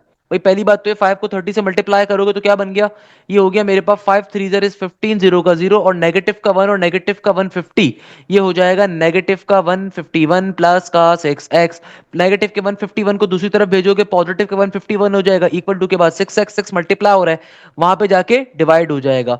एनईडी में ऑल दो कैलकुलेटर अलाउ है बट किसी भी साल बैन हो सकता है, तो आपको इसको नॉर्मल वे में सॉल्व करना आना चाहिए। तो 151 को डाला अंदर, 6 को डाला बाहर, 6 का टेबल में 15 आता है, नहीं आता। छोटा नंबर क्या है, 6 टू जार 12, 6 थ्री जार 18, तो 2 जार 12 होता है। कितना कैरी किया, 3 का कैरी किया, ऊपर से एक आ गया 31, 6 six six jar 30, six five jar five six jar is 30, six six jar is 36। तो सिंपल तरीके से कितना बचेगा, ये हो जाएगा आपके पास एक क्रॉस का क्रॉस, फिर डेसिमल लगाओगे zero, six one jar six, तो इसका मतलब 25.1 समथिंग का आंसर आएगा, 25.1। अच्छा अच्छा, अरे भाई एग्जामिनर कह रहे हैं 20.5, 25.14, 25.16, 25.15। चलो कैलकुलेटर बगैर मैं समझा देता हूँ, मसला नहीं है, मुझे उसमें भी प्रॉब्लम नहीं है भाई। तो सिक्स वन जार सिक्स करूंगा, अभी भी चार बच रहा है, चार बच रहा है। अब चूंकि डेसिमल लगाया हुआ है जीरो आ जाएगा, सिक्स के टेबल में 40 छोटा नंबर कौन सा होगा, सिक्स सिक्स इज 36, तो 25.16 होना चाहिए इसका आंसर। करेक्ट आंसर क्या होगा, 25.16। आपको मेरी बात पे ट्रस्ट ना हो तो आप कैलकुलेटर का इस्तेमाल करते हुए चेक कर सकते हैं, मेरी जानकारी के मुताबिक यही इसका करेक्ट आंसर होना चाहिए according to the basic mathematics. Basic maths है यार, बच्चों वाली चीज है। बताओ भाई, बात समझ में आती है, बात पल्ले पड़ती है, कोई मसले की बात तो नहीं है इसके अंदर, कोई मुश्किल चीज तो नहीं है इसके अंदर। बताओ भाई, बात क्लियर होती है कि नहीं होती है, कॉन्सेप्ट पल्ले पड़ता है कि नहीं पड़ता भाई। सिंपल तरीके से क्वेश्चन क्या हो गया, सॉल्व हो गया। करेक्ट आंसर क्या होगा, option number B, B for banana is the correct answer. अरे भाई हमारे साल में कोई 10,000 बैचेस होते हैं, उन बैचेस में सारी मैथ्स में कैलकुलेटर बगैर पढ़ा रहे होते हैं। बेसिक चीज है भाई, आप कैलकुलेटर बगैर करने की सीखो, क्योंकि फास्ट में कैलकुलेटर अलाउ नहीं है, दाऊद में अलाउ नहीं है, केयू में अलाउ नहीं है। तो अगर एनईडी में अल्लाह ना करे नहीं हुआ एडमिशन, तो कैलकुलेटर के बगैर मैथ्स करना फिर अजाब बन जाएगा, सही है ना। अच्छा भाई, नेक्स्ट क्वेश्चन में एग्जामिनर क्या कह रहा है, एग्जामिनर कहता है find the directrix, find the directrix if 4x square minus का 16x प्लस का 25y स्क्वायर प्लस का 200y प्लस का 316 बराबर है किसके, जीरो के। अब देखो सबसे पहले नंबर के ऊपर एग्जामिनर क्या कह रहा है, कहता है एक इक्वेशन आ रही है, इस इक्वेशन में से डायरेक्ट्रिक्स की वैल्यू बताओ। 90% बच्चा क्वेश्चन को फेल कर देगा, उसे क्वेश्चन देख के समझ में नहीं आएगा कि ये कौन कौन सा आ रहा है। अक्सर बच्चों को ये क्वेश्चन देख के समझ में नहीं आएगा कि ये कौन सा है। मगर मेरे जो प्यारे शागिर्द बैठे हुए हो, आप लोगों को मैंने एक शॉर्टकट सिखाया था भाई, आपको याद है कि ना, ये याद कि डायरेक्ट्रिक्स निकालने की, इक्वेशन ऑफ डायरेक्ट्रिक्स निकालने की ट्रिक होती है। अच्छा उससे भी पहले 90% बच्चों को तो यही नहीं पता होगा कौन सा है। भाई देखो मैंने आपको एक शॉर्टकट सिखाया था कि कभी भी अगर आपके कॉनिक के अंदर एक्स स्क्वायर भी आ रहा है और वाई स्क्वायर भी आ रहा है, अगर कभी भी आपके कॉनिक के अंदर एक्स स्क्वायर भी आ रहा है और वाई स्क्वायर भी आ रहा है और दोनों के दोनों पॉजिटिव हैं, तो ये कॉनिक होता है एलिप्स का। एलिप्स की पहचान क्या होती है, एक्स स्क्वायर भी होगा वाई स्क्वायर भी होगा और दोनों पॉजिटिव होंगे, ये एलिप्स की पहचान है। तो इसका मतलब क्या, ये एलिप्स की इक्वेशन आ रही है। तो भैया इक्वेशन ऑफ डायरेक्ट्रिक्स कैलकुलेट कैसे करोगे, इक्वेशन ऑफ डायरेक्ट्रिक्स निकालने का फॉर्मूला होता है, क्या फॉर्मूला होता है इक्वेशन ऑफ डायरेक्ट्रिक्स का, ये होता है x is equal to H और आगे आता है प्लस माइनस का a divided by E. x is equal to H plus minus का a डिवाइडेड बाई ई, ये होता है इक्वेशन ऑफ डायरेक्ट्रिक्स का फॉर्मूला। अब बच्चा बेचारा कंफ्यूज कि सर यहां पे x कौन सा है h कौन सा है, समझ में नहीं आ रहा। तो भाई मैं उसकी शॉर्टकट भी आपको बता देता हूं। अब बहुत सारे बच्चे, आप लोग में से 99% बच्चा इसको नॉर्मल मेथड पे सॉल्व करेगा अपने इंटर के एफएससी के, सुबह से लेकर शाम हो जाएगी, कॉनिक सॉल्व नहीं होगा। पर अगर आप मुझसे तालीम हासिल कर रहे हो, उसकी ट्रिक बताता हूं, ट्रिक बड़ी इंपॉर्टेंट ट्रिक है मेरे प्यारे शागिर्दों। कभी भी आपके पास अगर कॉनिक की इक्वेशन आ रही है और आपको क्या निकालना है, आपको इस कॉनिक को सॉल्व करना है, तो भाई सबसे पहले तो एच और के निकालोगे। एच निकालने की शॉर्टकट क्या है, देखो अगर कभी भी आपको किसी भी कॉनिक से एच निकालना है कि के निकालना है, तो क्या निकालने की शॉर्टकट है, एच या के निकालने की, जो भी एक्स के वेरिएबल्स आ रहे हैं ना, उनको जीरो के ऊपर इक्वेट करवा दो, जो भी एक्स के वेरिएबल्स आ रहे हैं। अब आप खुद देखो इस इक्वेशन में एक्स के वेरिएबल कौन से हैं, एक्स के वेरिएबल आ रहे हैं 4x स्क्वायर माइनस का 16x इक्वल टू 0। भाई मैं डायरेक्टली कॉनिक की इक्वेशन इस्तेमाल नहीं कर सकता क्योंकि यहां पे क्वेश्चन जो है वो सिंप्लीफाइड फॉर्म पे नहीं गिवन, आपको यहां पे इक्वेशन ओपन करके गिवन है। दैट्स द रीजन ये क्वेश्चन मुश्किल है। तो इसीलिए सॉल्व करने की ट्रिक है, क्या ट्रिक है कि जो x के वेरिएबल्स आ रहे हैं उनको 0 पे कंपेयर करवाओ, उसके बाद उनका डेरिवेटिव ले लो। तो बेटा 4x स्क्वायर का डेरिवेटिव क्या होगा, ये होगा 4 2 8x के बराबर, 16x का डेरिवेटिव होगा 16 के बराबर, माइनस के 16 को दूसरी तरफ भेजोगे तो क्या बन जाएगा, प्लस का 16, 8 यहां पे मल्टीप्लाई हो रहा है वहां पे आके डिवाइड हो जाएगा, तो x की वैल्यू क्या आ जाएगी 16 डिवाइडेड बाय 8, तो 8 2 होता है 16, यानी कि आपके पास x की वैल्यू किसके बराबर आ गई 2 के। तो बेटा जो x होता है ना उसी को h भी कहा जाता है, तो यानी कि x की वैल्यू किसके बराबर आ गई 2 के, यानी कि h किसके बराबर आ गया 2 के बराबर आ गया। अब देखो y कैसे निकालेंगे, सेम काम करो y के लिए कि भाई तुम्हारे पास जो y के वेरिएबल्स आ रहे हैं, क्या शॉर्टकट है, देखो h और k निकालने का शॉर्टकट समझ लो। इलिप्स के अंदर मोस्ट इंपॉर्टेंट ट्रिक है कि जो भी आपके वेरिएबल आ रहे हैं उनको 0 पे सपोज करो, जो y का वेरिएबल आ रहा है उसको 0 पे सपोज कर लो। तो y का वेरिएबल कौन कौन सा आ रहा है, 25y स्क्वायर आ रहा है, फिर आगे आ रहा है प्लस का 200y इक्वल टू के बाद 0। भैया इसका आप क्या ले लो, डेरिवेटिव ले लो। तो 25y स्क्वायर का डेरिवेटिव क्या होगा, ये आ जाएगा सिंपल 25 2 50, तो ये बन जाएगा मेरे पास 50y के बराबर, और 200y का डेरिवेटिव 200 के बराबर होगा इक्वल टू के बाद 0। प्लस के 200 को दूसरी तरफ भेजोगे तो वहां जाके क्या बन जाएगा, माइनस का 200, 0 से 0 कट गया, 5 4 क्या होता है 20 होता है, तो y की वैल्यू क्या आ जाएगी मेरे पास, y की वैल्यू आ जाएगी नेगेटिव के 4 के बराबर, y की वैल्यू क्या आ जाएगी नेगेटिव 4 के बराबर, तो यानी कि मेरे पास जो वैल्यू y की होती है वही k की होती है। इसका मतलब इस क्वेश्चन में से मेरे पास h कॉमा k क्या आ गया, अगर तो सेंटर निकालना होता तो ऑल्दो मांगा हुआ नहीं है, अगर मांगा हुआ होता तो 2,4 होता। भाई ये शॉर्टकट है, ये शॉर्टकट कोई और इंस्टीट्यूट वाला नहीं पढ़ाएगा, कोई ट्रिक्स नहीं आपको सिखाएगा, इस तरीके से मैं बता रहा हूं तो अल्हम्दुलिल्लाह। तो भाई ये ट्रिक्स बड़ी काम की होती हैं, तो बैचेस में आपको एक एक चीज तरीके से बेसिक टू एडवांस लेवल पढ़ा रही होती है। इस तरीके से हमारे पास फाइनली h और k की वैल्यू आ गई। यहां पे शॉर्टकट बड़ी इंपॉर्टेंट है, शॉर्टकट को ध्यान में रखिएगा h और k के। अब आपको क्या चाहिए, अब आपके पास h भी आ गया k भी आ गया। अब देखो a कैसे निकालते हैं, ए स्क्वायर या बी स्क्वायर निकालने की ट्रिक भी समझ लो।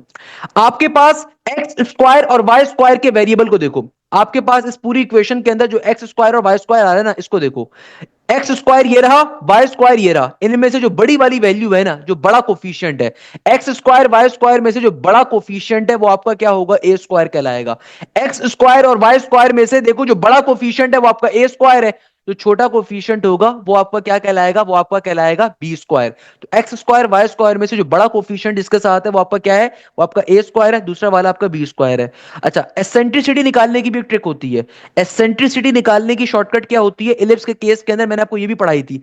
एसेंट्रिसिटी निकालने की शॉर्टकट होती है ए स्क्वायर माइनस का B square divided by A square, यानी कि अगर कभी भी किसी भी कॉनिक के अंदर आपको ए स्क्वायर और बी स्क्वायर मालूम है तो विद इन सेकंड के ऊपर उस पर्टिकुलर कॉनिक की आप एसेंट्रिसिटी कैलकुलेट कर सकते हो। सिंपल तरीके से भैया कॉनिक की एसेंट्रिसिटी निकालने की शॉर्टकट क्या है, कॉनिक की एसेंट्रिसिटी निकालने की शॉर्टकट होती है सिंपल ए स्क्वायर माइनस का B square divided by A square, और होल पावर के अंदर अंडर रूट का under root as it is. Clear है बेटा, अब यहां पे सिंप्लीफाई करवाने के ऊपर चले जाओ, इसको क्या मुश्किल बात है इसके अंदर, नर्सरी क्लास का बच्चा करता है, आपको बात मालूम है, लिटरली नर्सरी क्लास का बच्चा करता है। स्क्वायर बराबर है 25 के, बी स्क्वायर किसके बराबर है 4 के, नीचे डिवीजन में ए स्क्वायर किसके बराबर है अगेन 25 के। सही है, सिंप्लीफाई करवाओगे इसको, 25 में से 4 निकालोगे तो बनेगा रूट 21, और नीचे अंडर रूट 25 किसके बराबर होता है 5 के।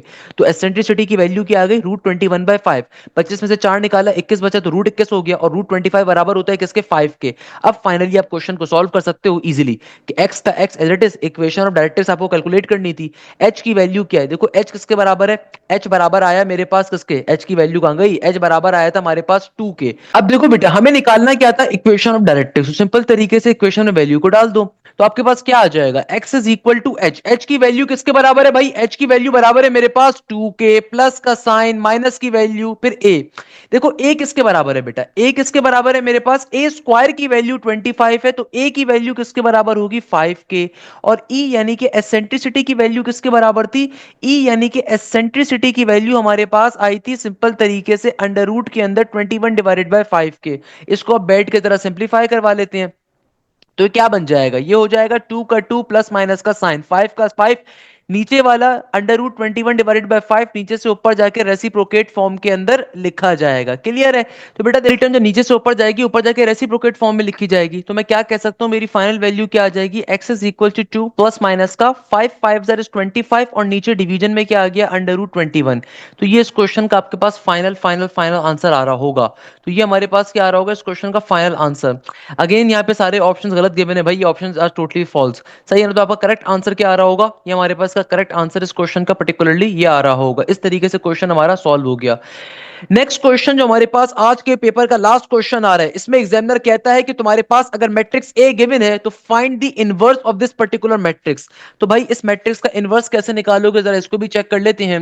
बेटा देखो, अगर मुझे इस क्वेश्चन को सॉल्व करना है तो मुझे इसका इनवर्स निकालना है। 2/2 के मैट्रिक्स का इनवर्स कैसे निकालते हैं, सबसे पहले आप इसका डिटर्मिनेंट निकालोगे।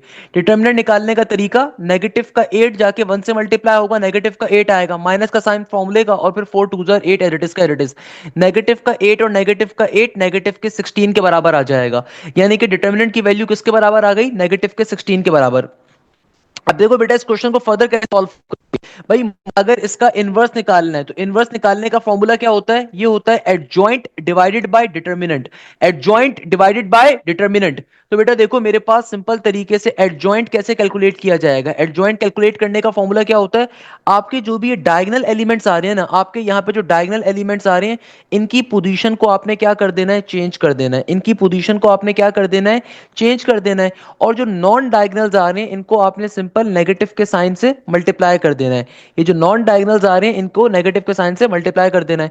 और चूंकि इनवर्स निकालने का फॉर्मूला क्या होता है, एडजॉइंट डिवाइडेड बाय डिटर्मिनेंट। तो अब जो आपके पास डिटर्मिनेंट की वैल्यू आई थी वो पूरी फंक्शन से डिवाइड हो जाएगी। तो क्या बन जाएगा, नेगेटिव का 8 डिवाइडेड बाय नेगेटिव का 16, 8 2 जार 16 होता है ना, तो नेगेटिव का 8 डिवाइडेड बाय नेगेटिव का 16 ये आ जाएगा 1/2 के बराबर। नेगेटिव का 2 डिवाइडेड बाय नेगेटिव का 16 तो ये हो जाएगा 2 8 जार 16, तो ऑब्वियसली 1/8 हो जाएगा। नेगेटिव का 4 डिवाइडेड बाय नेगेटिव का 16 तो ये हो जाएगा मेरे पास सिंपल तरीके से किसके बराबर, 4 4 जार 16, तो ये 1/4 आ जाएगा। और हमारे पास 1 डिवाइडेड बाय नेगेटिव का 16 तो नेगेटिव का 1/16 एडिट आएगा। इस तरीके से फाइनली हमारा एक क्वेश्चन क्या हो गया, सॉल्व हो गया। हमारे पास करेक्ट आंसर क्या आ रहा होगा, option number C, C for cat is the correct answer. तो मेरे प्यारे शागिर्दों इस तरीके से हमारा एक क्वेश्चन क्या हो गया, सॉल्व हो गया। मुझे बताओ भाई इसमें क्या मुश्किल बात है, बताओ भाई इसमें क्या चिंता की बात थी, बताओ भाई बात समझ में आती है कि नहीं आती है। इस तरीके से हमारा एनईडी का 2018 का पेपर भी फाइनली सॉल्व हो गया। दो बातें मैं यहाँ पे आपको डिफाइन कर देता हूं कि भाई अगर आप वाकई तौर पे एनईडी की प्रॉपर्ली तैयारी करना चाहते हो, आप नस की तैयारी करना चाहते हो, आप फास्ट की तैयारी करना चाहते हो, आप जीआईकेआई की कॉमसेट्स की तैयारी करना चाहते हो, बेटा मेरा जो न्यू बैच स्टार्ट हो रहा है, ये बैच स्टार्ट हो रहा है ईद के फौरन बाद से। तो इस बैच को लाजमी तौर पर ज्वाइन कर सकते हो। इस बैच का देखो फायदा क्या होता है, देखो लाइव क्लासेस के अंदर और यूट्यूब पे फायदा क्या होता है। लाइव क्लासेस का फायदा ये होता है कि भाई आपको इंडिविजुअल अटेंशन मिलती है, आपकी प्रॉपर्ली क्लासेस कंडक्ट होती हैं जूम की एप्लीकेशन के ऊपर। ना सिर्फ ये बल्कि साथ साथ आपको एक एक चीज लाइव क्लासेस में पढ़ाई जाती है, आपको तमाम के तमाम सब्जेक्ट्स लाइव क्लासेस के अंदर कवर करवाए जाते हैं। लास्ट 7 ईयर्स के अंदर एनईडी के जो टॉप पोजीशन होल्डर्स हैं सारे मेरे बैचेस से हैं। सिर्फ last year more than 44 plus student ने 90 या 90 से ज्यादा नंबर लिए थे एनईडी के टेस्ट में। पाकिस्तान के किसी इंस्टीट्यूट का रिकॉर्ड नहीं होगा अल्हम्दुलिल्लाह जो मेरे बच्चों ने कारनामा करके दिखाया था। तो कहने का मकसद ये कि whenever you are preparing for the NED, तो भाई एनईडी की तैयारी कर रहे हो, नस की तैयारी कर रहे हो, फास्ट की, जीआईकेआई की, आईबीए की पहली पोजीशन मेरे बच्चों की है, फास्ट की पहली पोजीशन मेरे बच्चों की है, कॉमसेट्स हो गया, दाऊद हो गया, कराची यूनिवर्सिटी हो गया, पंजाब यूनिवर्सिटी हो गया, जीआईकेआई हो गया। तो भाई आपको हर यूनिवर्सिटी की अलग फीस पे नहीं करनी, हर यूनिवर्सिटी की तैयारी आपको इस बैच में कवर करवाई जाएगी। सबसे बढ़कर सेकंड नंबर के ऊपर वी विल मेक श्योर कि आप इस बैच के अंदर बहुत ही अच्छे तरीके से तमाम चीजों को कवर करें, तमाम सब्जेक्ट्स आपको पढ़ाए जाएंगे। आपका कंप्लीट कोर्स एनईडी के राउंड 1 से पहले कवर होगा एक दफा, और एक दफा फिर एनईडी के राउंड 2 से पहले होगा, फास्ट टेस्ट से पहले कवर होगा। यानी कि आपको हम फुली प्रिपेयर करेंगे एनईडी के राउंड 1 से पहले। आपकी जो भी लाइव क्लासेस होती हैं उन लाइव क्लासेस की प्रॉपर्ली आपको रिकॉर्डिंग मिलती है। ना सिर्फ ये बल्कि आप लोगों को सबसे इंपॉर्टेंट फीचर हम प्रोवाइड करते हैं, और वो फीचर ये होता है कि भाई आप तमाम के तमाम स्टूडेंट्स को, आप तमाम के तमाम स्टूडेंट्स को जो भी लाइव क्लास होती है उसकी रिकॉर्डिंग तो मिलती है, मगर साथ साथ लाइव क्लासेस के अलावा आप लोगों की डाउट सेशंस अलग से होती हैं। यानी कि भाई एक हमारी जो फैकल्टी होती है जो पाकिस्तान की टॉप की एप्टीट्यूड फैकल्टी है, लाइव क्लासेस आपकी वो फैकल्टी कंडक्ट करती है, मगर डाउट क्लासेस हमारी सेकंड टायर फैकल्टी जो होती है वो कंडक्ट करती है। और उसके अंदर आप अपने किसी भी क्वेरी को, कोई भी आपका मसला है जो कि आपकी लाइव क्लासेस के अलावा कोई इशू है, कोई आपका प्रैक्टिस मटेरियल में प्रॉब्लम थी, कोई पास्ट पेपर सॉल्व करते प्रॉब्लम थी, वो क्लासेस आपके अलग से कंडक्ट होती हैं। इसके इसके अलावा और सबसे बड़ा फीचर, सारे के सारे प्रैक्टिस मटेरियल हम लोग आपको प्रोवाइड करते हैं, नोट्स वगैरह हम लोग आपको प्रोवाइड करते हैं, आपके प्रॉपर्ली टेस्ट कंडक्ट होते हैं, उन टेस्टों में प्रॉपर टाइमर होता है, जैसे एनईडी का टेस्ट होता है, नस का टेस्ट होता है, फास्ट का टेस्ट होता है, आईबीए का टेस्ट होता है, सेम पैटर्न के ऊपर आपके टेस्ट कंडक्ट होते हैं ताकि आपको सेम तरह का एक्सपोजर मिल सके, ताकि आपको सेम तरह का एक्सपोजर मिल सके और आप उसी पैटर्न के ऊपर तैयारी कर सको, जैसे कि नस का टेस्ट होता है, एनईडी का होता है या यूवीटी का होता है। तो ये तमाम चीजें हम आपको अपने बैचेस में प्रोवाइड करते हैं। तो आपने कोशिश क्या करनी है, लाजमी तौर पे इस बैच का हिस्सा बने और आपने सबसे बढ़कर अपने दोस्तों को भी बताना है कि भाई आपको कहीं और से तैयारी करने की जरूरत नहीं है। अगर आप एनईडी में टॉप करना चाहते हो, नस में टॉप करना चाहते हो, फास्ट में टॉप करना चाहते हो, आपको हर यूनिवर्सिटी की इंडिविजुअल फीस देने की जरूरत नहीं है। इस एक बैच में हम हर चीज कवर करेंगे। We will cover each and everything in this particular batch इंशाल्लाह ताला अज़्ज़वजल। सेकंड नंबर के ऊपर, इस बैच की जो स्टार्टिंग डेट है हम लोग उसको 3 अप्रैल से स्टार्ट कर रहे हैं। काफी सारे बच्चे कह रहे थे सर इत्तकाफ का इस मसला है, ये हम लोगों ने इत्तकाफ में बैठना है। दैट्स द रीजन कि हम लोग इस बैच को ईद के जस्ट सेकंड डे से थर्ड डे से स्टार्ट कर रहे हैं। 3 अप्रैल को जो ईद का तीसरा दिन पड़ेगा हमारे पास इंशाल्लाह ताला, हम इस बैच को स्टार्ट कर रहे हैं। तो आपके पास अभी भी टाइम है इस बैच को ज्वाइन करने का, लाजमी तौर पे आप बैच का हिस्सा बनिए। जज़ाकल्लाहु खैर, thank you so much Hashim दिया।